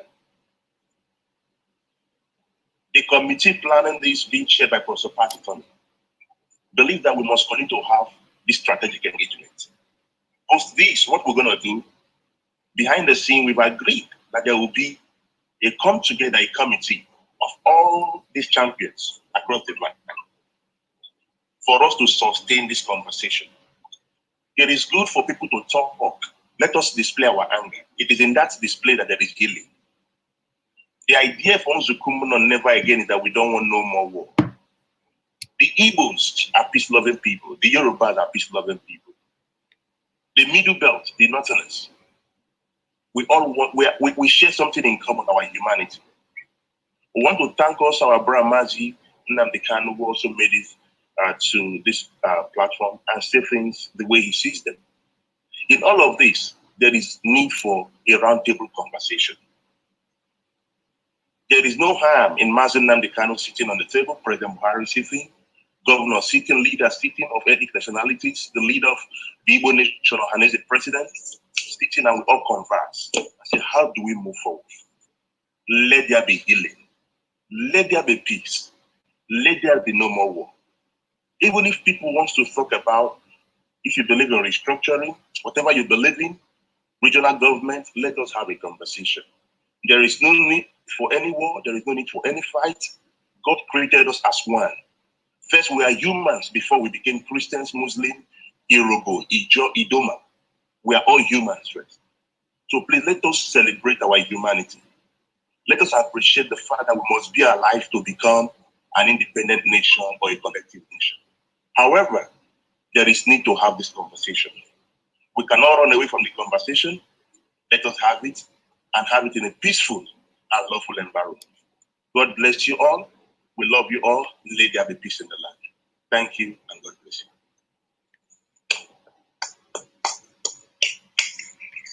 Well, thank you so much. I think on this note, we can call it a day. I believe we've covered a lot of grounds today, and we look forward to the next outing of this organization.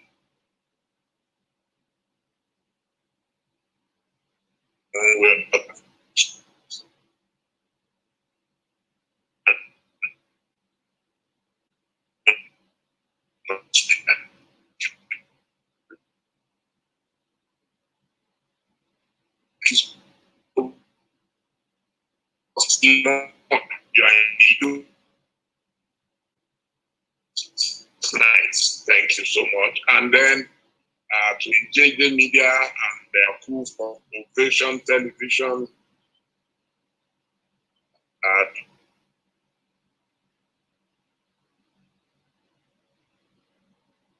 Well, thank you very much. I think somehow, the good thing is that we have now come to an end.